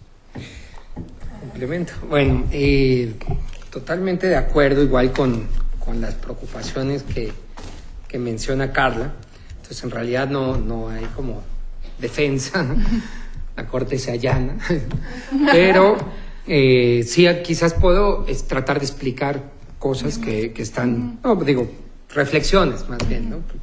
Y a la luz de las preguntas también. Entonces, a la luz de esta pregunta, efectivamente el caso Sarayaku me parece que intentó hacer eso, de que no solo la consulta venía del artículo 21, sino que también venía de un derecho transversal, que era el 1.1, como identidad cultural, pero igual lo pudo haber dicho en el 5, etcétera.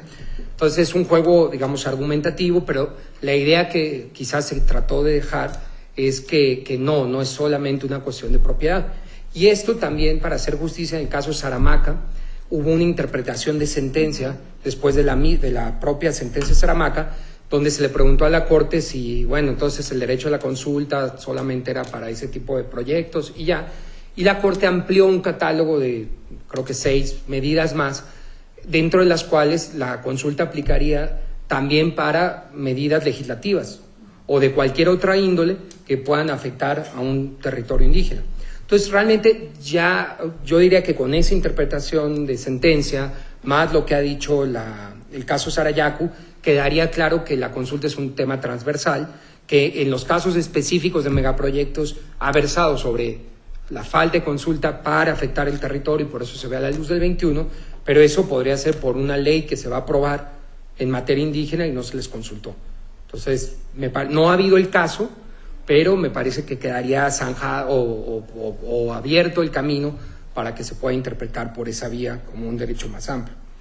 En cuanto a la diferencia de criterios, como dice Carla, o sea, son sutilezas esas palabras, pero que tienen impactos muy grandes, ¿sí? Entonces, no puedo decir como que detrás de esto sea así como una conspiración de vamos a echarnos para atrás o vamos a tal. Yo creo que son debates que están abiertos en el derecho internacional. O sea, el tema del consentimiento, o sea, si ustedes ven, y creo que ya lo habían hablado en la mañana, en la Declaración de Pueblos Indígenas de la ONU de 2007, pues se restringe a 3 temas específicos, el desalojo forzado, desechos tóxicos, etcétera. Entonces, no, por lo menos personalmente, que me ha tocado participar en muchos eventos de consulta y todo esto, también veo que no está todo el mundo de acuerdo, o sea, ni toda la gente de la ONU, ni toda la gente que trabaja en la OIT, ni en los países a lo interno, etcétera. Entonces, no diría que está clarísimo establecido en los tratados internacionales en la materia este tema de consentimiento. Yo creo que era muy positivo que en Saramaca se dejó ver este criterio, que venía mucho de los informes de los relatores de Naciones Unidas, de James Anaya, sobre todo, de Rodolfo Stavenhagen, y donde se hablaba de estos proyectos a gran escala. Pero la Corte nunca ha tenido la oportunidad tampoco de decir que es un proyecto a gran escala, porque en Saramaca ni siquiera hubo consulta, en Sarayaku tampoco. Entonces ni siquiera había que, o sea, digamos que eso se dijo que había sido como lo que se llama un obiter dicta, como algo adicional que no tiene que ver con esa sentencia. Entonces generó muchas expectativas. En Colombia, por ejemplo, que es un sistema muy sofisticado de derecho, como de control de convencionalidad por medio del bloque convencional, se metió todo el tema de consentimiento, lo aplican, pero bueno, han gritado colectivos de empresas, de esto, etcétera, y la verdad es que sí, no es un tema totalmente, yo creo que superado, si bien yo creo que todos los que estamos aquí somos afines a la protección máxima de los pueblos indígenas, hay que ser honestos que no está totalmente superada esa discusión y que tampoco creería que la Corte ya es un paso que dio para atrás irreversible, simplemente como dice Carla, no lo dijo. Si ustedes hacen un control, buscar en la sentencia, van a encontrar que no dice consentimiento, pero sí hay por ahí la palabra aprobación. Entonces, quizás hay un tabú y esto corresponde, como decía Carla, no solamente... No, y la verdad, no es solo el miedo a que es un país, este es Ecuador, este es Surinam, o sea, también son convicciones. En la Corte, como en la Corte Suprema, en otros tribunales, también hay quien es el juez relator de ese caso, el abogado a cargo del caso, etcétera, y puede haber convicciones de gente que piensa que que no, o que no hay que llegar a abordarle en ese tema, o que no le convence el estándar de Saramaca y bueno, y termina esa discusión primando ese criterio, obviamente con consecuencias, no vamos a negarlo para todo el debate, pero también esto lo he aprendido en algunos foros que he escuchado, inclusive a Stavenhagen, que era relator de Naciones Unidas. Él dice, miren, no nos rompamos las vestiduras, que si consentimiento o consulta, que si consentimiento es un veto. Ellos dicen, bueno, a fin de cuentas, toda consulta tiene que ser, así lo dice el 169 y todo, para llegar a un acuerdo. De hecho, el 169, si no mal recuerdo, dice para obtener el consentimiento, algo así, pero habla de consulta. Entonces, no son tan distintos. O sea, realmente la consulta no es solamente vengo, te voy a consultar y no me importa qué digas. O sea, es para que llegues a un acuerdo y eso te está orillando a que convenzas. ¿sí? Y que digas consentimiento es un veto, bueno, también tampoco es lo más conciliador si ese fuera el criterio, como que simplemente se vete. Ayer justamente estábamos en una discusión en Perú y había gente del PNUD que decía, o les cuento otra interpretación, y decía, bueno, es que no es tanto el consentimiento o la consulta, no está destinado simplemente a decir sí o no quiero un proyecto, sino es respecto de, por ejemplo, van a poner un puente en mi comunidad. El chiste es que la comunidad pueda tener conocimiento, se le consulte y pueda dar su consentimiento, quizás, respecto de cuál es la mejor medida para que no le afecte tanto. Es decir, esta persona del PNUD decía que el puente no se ponga aquí, sino que se ponga hasta allá o se ponga de otra manera. Entonces, veamos que esta es otra interpretación donde la consulta no sería apruebo o no apruebo un proyecto, sino apruebo o desapruebo o cuál sería la mejor medida para que eso que se va a hacer, que puede llegar a tener un beneficio, no me afecte. Matices fundamentales, pero que también creo que están en debate y pues bueno, ya veremos qué sigue diciendo la Corte y cómo se sigue interpretando. Otro tema importante aquí que me hacen la pregunta es particularmente respecto a las sentencias relativas a megaproyectos, cuántas y cuáles se han ejecutado y qué ha hecho la Corte frente a las no ejecutadas. Como dijimos, hay 2 casos en este tema de megaproyectos ya sentenciados, a reserva de los que ya comenté que van a salir las sentencias, que sería Saramaca y Sarayaco. Saramaca, efectivamente, es de 2007. El Estado ha cumplido un par de medidas, entre ellas la radiodifusión de la sentencia, el reconocimiento de responsabilidad, y ha pagado unas indemnizaciones, pero los temas cruciales no los ha hecho. Entonces, encontramos que Surinam, si bien, como decía Carla, quizás se da no por enterado, pero sigue participando en la supervisión de cumplimiento de esta sentencia. ¿Qué es lo que hace la Corte una vez que emite la sentencia? Bueno, las reparaciones que hablábamos tiene una serie de medidas específicas con calendario. Entonces dice, tal medida de marcar el territorio tienes 3 años, para cambiar tu ley un plazo razonable, para demarcar y titular 2 años, etcétera. Entonces, frente a eso, el Estado tiene que rendir un informe al año de que va la sentencia, de que se le emite, para decir cómo se está cumpliendo con las diferentes medidas. Entonces, tengamos claro que no todas se cumplen al año ni inmediatamente, ahí tienen diferente programación. Y respecto de esto, el Estado empieza a informar, hay un contradictorio porque después se le reenvía a los representantes y a la comisión para que hagan sus observaciones, eso es lo que sería el procedimiento de supervisión de cumplimiento, y la Corte valora esas cuestiones y emite una resolución de cumplimiento. En específico, en el caso Saramaca, ya se han emitido varias, la última es de 2011, donde se dio por cumplido algunos puntos y se le regañó, digamos, que no había cumplido otros puntos.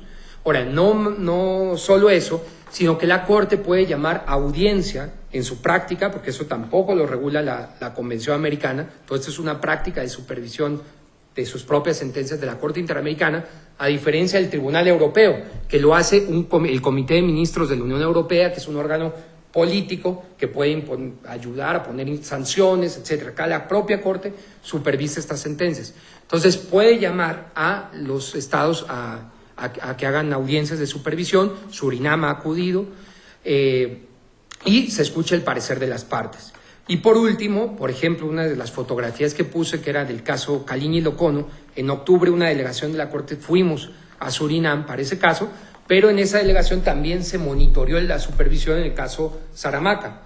Y, digamos, pese a que el Estado obviamente está muy retrasado con cosas, tuvimos reuniones en la Asamblea Legislativa de Surinam con altas autoridades donde, pues, digamos, ellos señalan todos los avances que están haciendo para cumplir, aprobando leyes, tienen un proyecto de ley sobre consulta previa informada, están apoyando el fondo que dio la Corte, es decir, cosas muy menores, pero no hay un desacato completo, solo para ser como justo, y obviamente esperaríamos que fuera más. En el caso Sarayaco, sí, el Estado de Ecuador, por ejemplo, ya cumplió con el fondo, ya pagó, o sea, las medidas más fáciles económicas ya las ha hecho. Respecto a la pentolita, para retirarla, era una medida que tenía, no recuerdo ahorita el plazo, pero no era inmediata, se están haciendo cosas. Entonces, el balance, si bien no es total, yo diría que es parcial y es semipositivo. Y bueno, ahí depende también el Estado, y eso pasa con, digamos, no solo el tema de pueblos indígenas. Pero al respecto de la pregunta, lo que quería señalar es cómo la Corte tiene un rol muy activo, oficioso, para que se cumplan sus propias sentencias. Pero yo siempre digo en estas charlas como no es solo rol de la Corte que se cumplan las sentencias, o sea, es también un rol de la sociedad civil en cada país, de la prensa, de los medios de comunicación, de foros como este. Por ejemplo, Magdalena me comentaba que va a haber un foro aquí de supervisión de las sentencias de México. O sea, todas estas actividades son importantes porque las sentencias de la Corte vienen a ser paradigmas, pilares para los estados, y que recordemos que no solo le aplican al estado que fue sentenciado, sino que el estándar que se decida en uno de estos estados le aplica a cualquier otro estado también que haya firmado la convención. Entonces, ¿a quién le interesa que se cumplan las sentencias de la Corte? A todos nosotros, porque son sentencias, digamos, que en beneficio de la comunidad. Entonces, por eso quiero dejar como la mención de que la Corte hace mucho, pero necesitamos también más actores, que haya inclusive a nivel interno mecanismos adecuados, y hay países que tienen experiencias muy, muy positivas en esta materia. En el caso Chamoc-Casec, ahí este es otro punto interesante, tenemos un poquito de tiempo, la Corte, al ver que no se cumplía en Paraguay con lo que había dispuesto la restitución de territorio, le dijo en las medidas de restitución que le daba 3 años para cumplir con la restitución del territorio de los Chamoc-Casec, pero si no lo cumplía el año, podía pedir una prórroga de 1 año más, es decir, 4 años. Y una vez que se cumplieran los 4 años, si no cumplía, le empezaba a correr una multa de $10,000 en beneficio de la comunidad. Bueno, ¿qué creen? Que ya se le está cobrando a Paraguay la multa. Y de hecho fue hasta al segundo año, el tercer año, que se le mandó de parte de la Corte una carta diciéndole, oiga, en septiembre le vence el plazo para que usted diga si va a solicitar prórroga, y si no, tiene que pagar multa. A partir de ahí empezó a avanzar no solo ese caso, sino lo que pasaba con Saguayamaxi y Aquiaza. Y hoy en día, pues ya como están moviéndose para poder expropiar esas tierras que le corresponden a Chamoc-Casec, no obstante, ya están pagando, de hecho, la multa retroactivamente de todos los meses que no, y por lo menos, la comunidad está recibiendo una indemnización correspondiente a esa mora por incumplimiento. Entonces, este sería otro posible mecanismo que solo por ahora se ha dado en ese caso.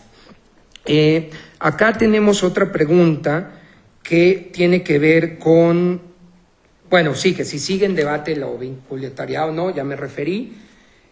Hay otra sobre qué ha dicho el sistema en temas relativos a comunidades de aislamiento voluntario. Entonces, aquí, como la Corte nunca recibió un caso de eso, la Comisión tiene un informe. Entonces, no sé si Carla quiere decir algo o si ya les contó a lo mejor Isabel en la mañana. Pero bueno, la respuesta desde la Corte sería que no hay todavía jurisprudencia, pero sí en la Comisión hay un abordaje. Por otro lado, en materia de libertad de expresión, sobre acceso a medios de comunicación para garantizar la radiodifusión de los derechos a la libertad de expresión de pueblos indígenas. Bueno, no hay casos de eso, esa es la respuesta concreta, pero aprovecho para meter así el detallito del caso López Álvarez en Honduras, que era un garífona que fue puesto, bueno, una detención más o menos arbitraria, se le pone en prisión junto con otros garífonas, en una celda, digamos, donde estaban otros indígenas, pero como todos son garífonas, se les dice no pueden hablar su lengua ancestral, garífona, por cuestiones de seguridad en la prisión. Entonces la Corte, digamos, no es el tema principal del caso, pero la Corte sí considera que esa restricción de utilizar su lenguaje mermaba la libertad de expresión. ¿Okay? Entonces, digamos, es interesante, es como el único abordaje en esa materia por la Corte respecto. Hay otros temas, por ejemplo, pero en un caso que no es indígena, es el caso uno chileno, el caso Cloc Reyes, que tiene que ver con acceso a la información frente a proyectos de restricción, de afectaciones a medio ambiente. Entonces, donde se negó, según los ciudadanos pidieron información respecto de las afectaciones que se iba a hacer un río, se les negó por simplemente cuestiones de Estado, y donde la Corte señaló que no, esas cuestiones de interés público, hay una obligación de acceso a la información a los ciudadanos, y yo creo que este es un precedente súper importante para el tema de pueblos indígenas y megaproyectos, porque muchas veces justamente la consulta se quiere dar cuando ya va a entrar la maquinaria a operar, y hay como toda la etapa de exploración o la etapa donde se está negociando con una empresa es oculta, ¿verdad? Entonces ahí estaría el presidente Clos Reyes para decir, no, tú tienes que revelar esa información porque es cuestión de interés público. Clos Reyes contra Chile. Y aquí había otro, ¿no? Ok. Bueno, y habría otra que... ¿Quién es Francisco? Que... O sea que no entendimos su pregunta. Si nos la puede... ¿Lo puedo verbalizar? Sí, sí, sí.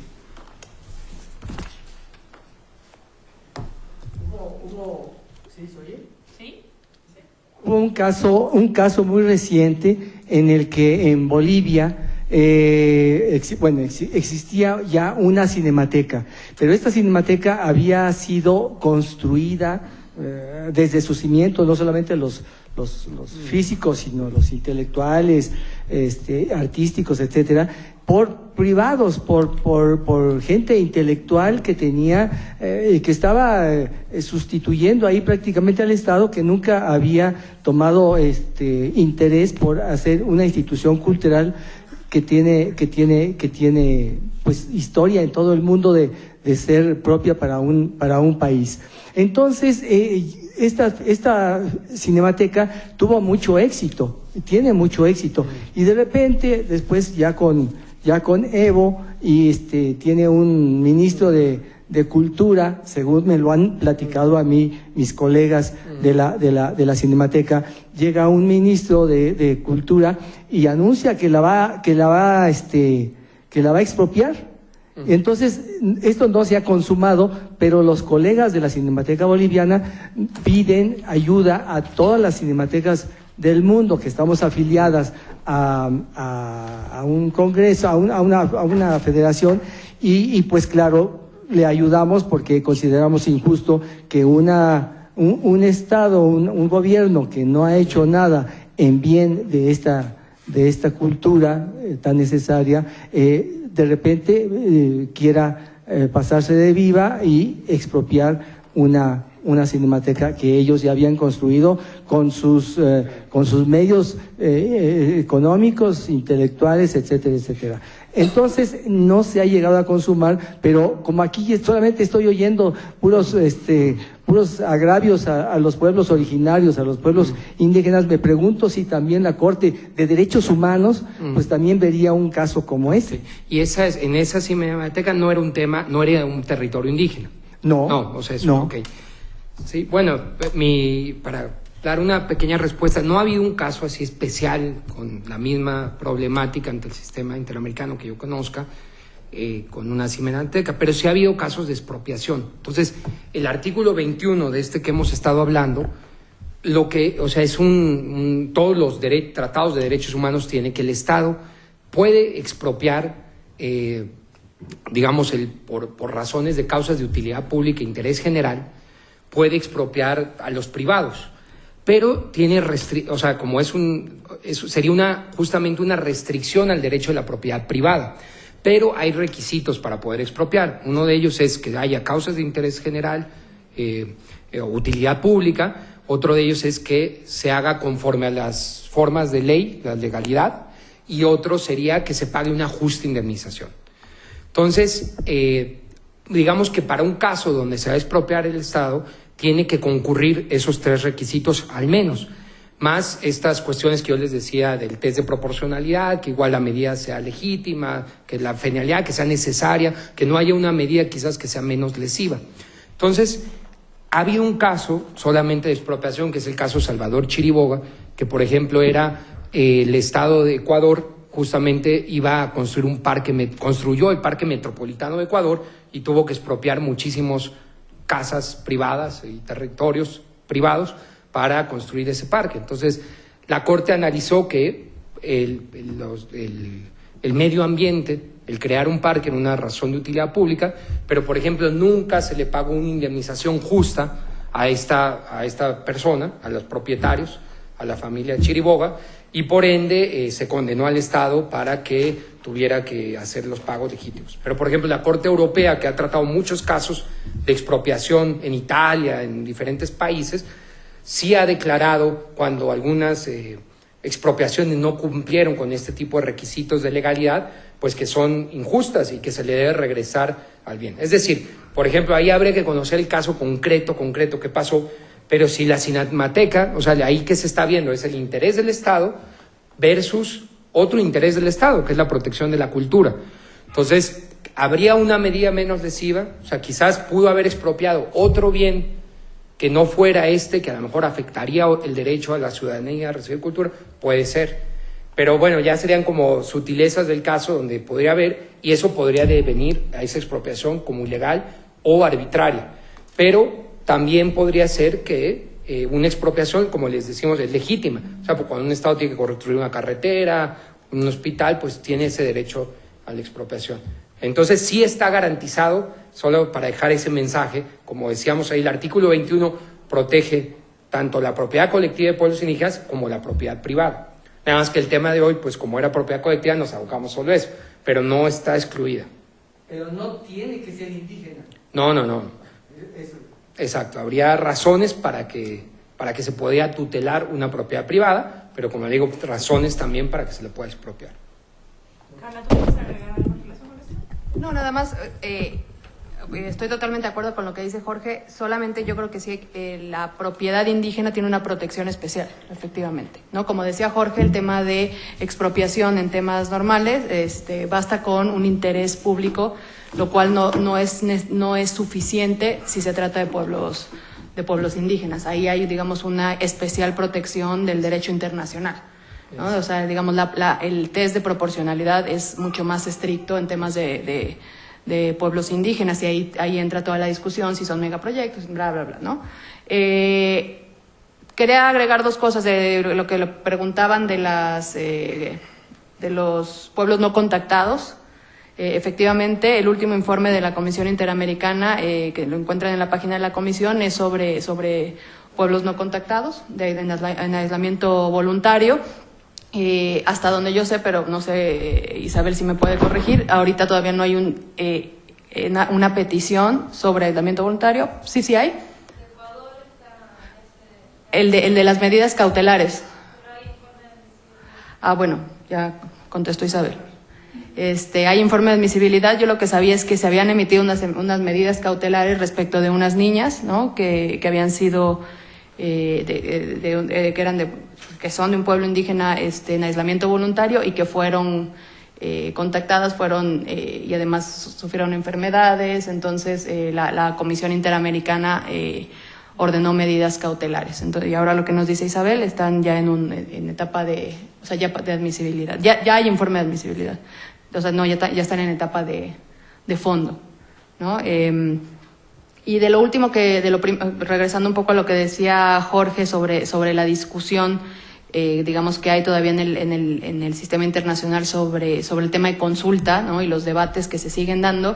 Yo creo que la Corte Interamericana, en el caso Sarayaco, no sé si consciente o inconscientemente, la propia Corte o quien escribió, como bien dice Jorge, quien escribe la sentencia, ¿no? Tiene una convicción.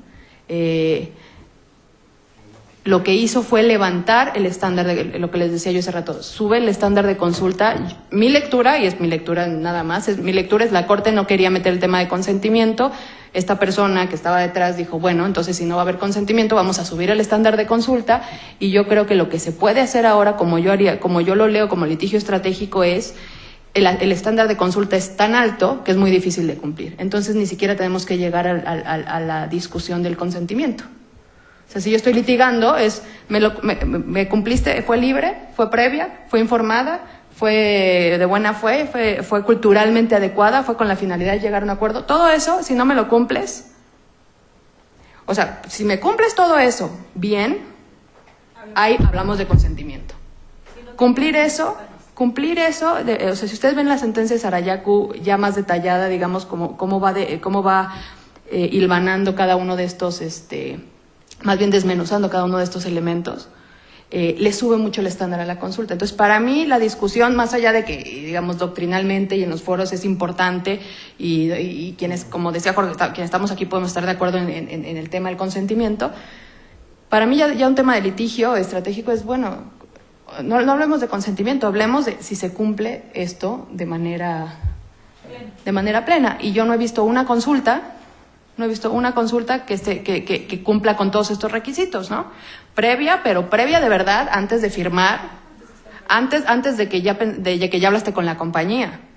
Libre es no presiones a los miembros de la comunidad, no dividas a los miembros de la comunidad, no te acerques a los líderes más jóvenes y obvies a los viejos, ¿no?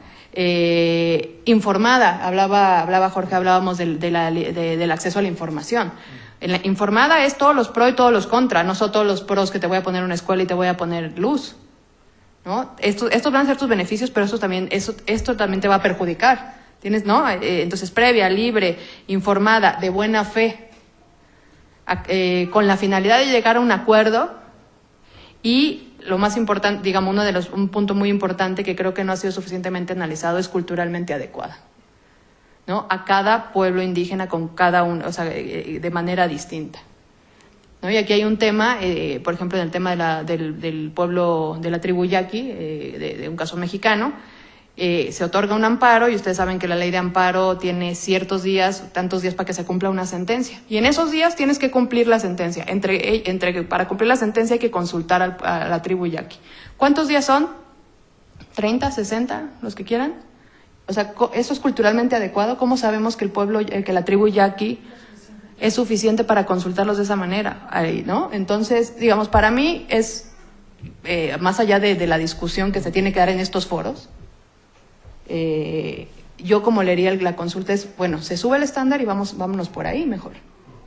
Y el consentimiento y que si derecho a veto, porque el tema de veto y de consentimiento le simbra mucho a los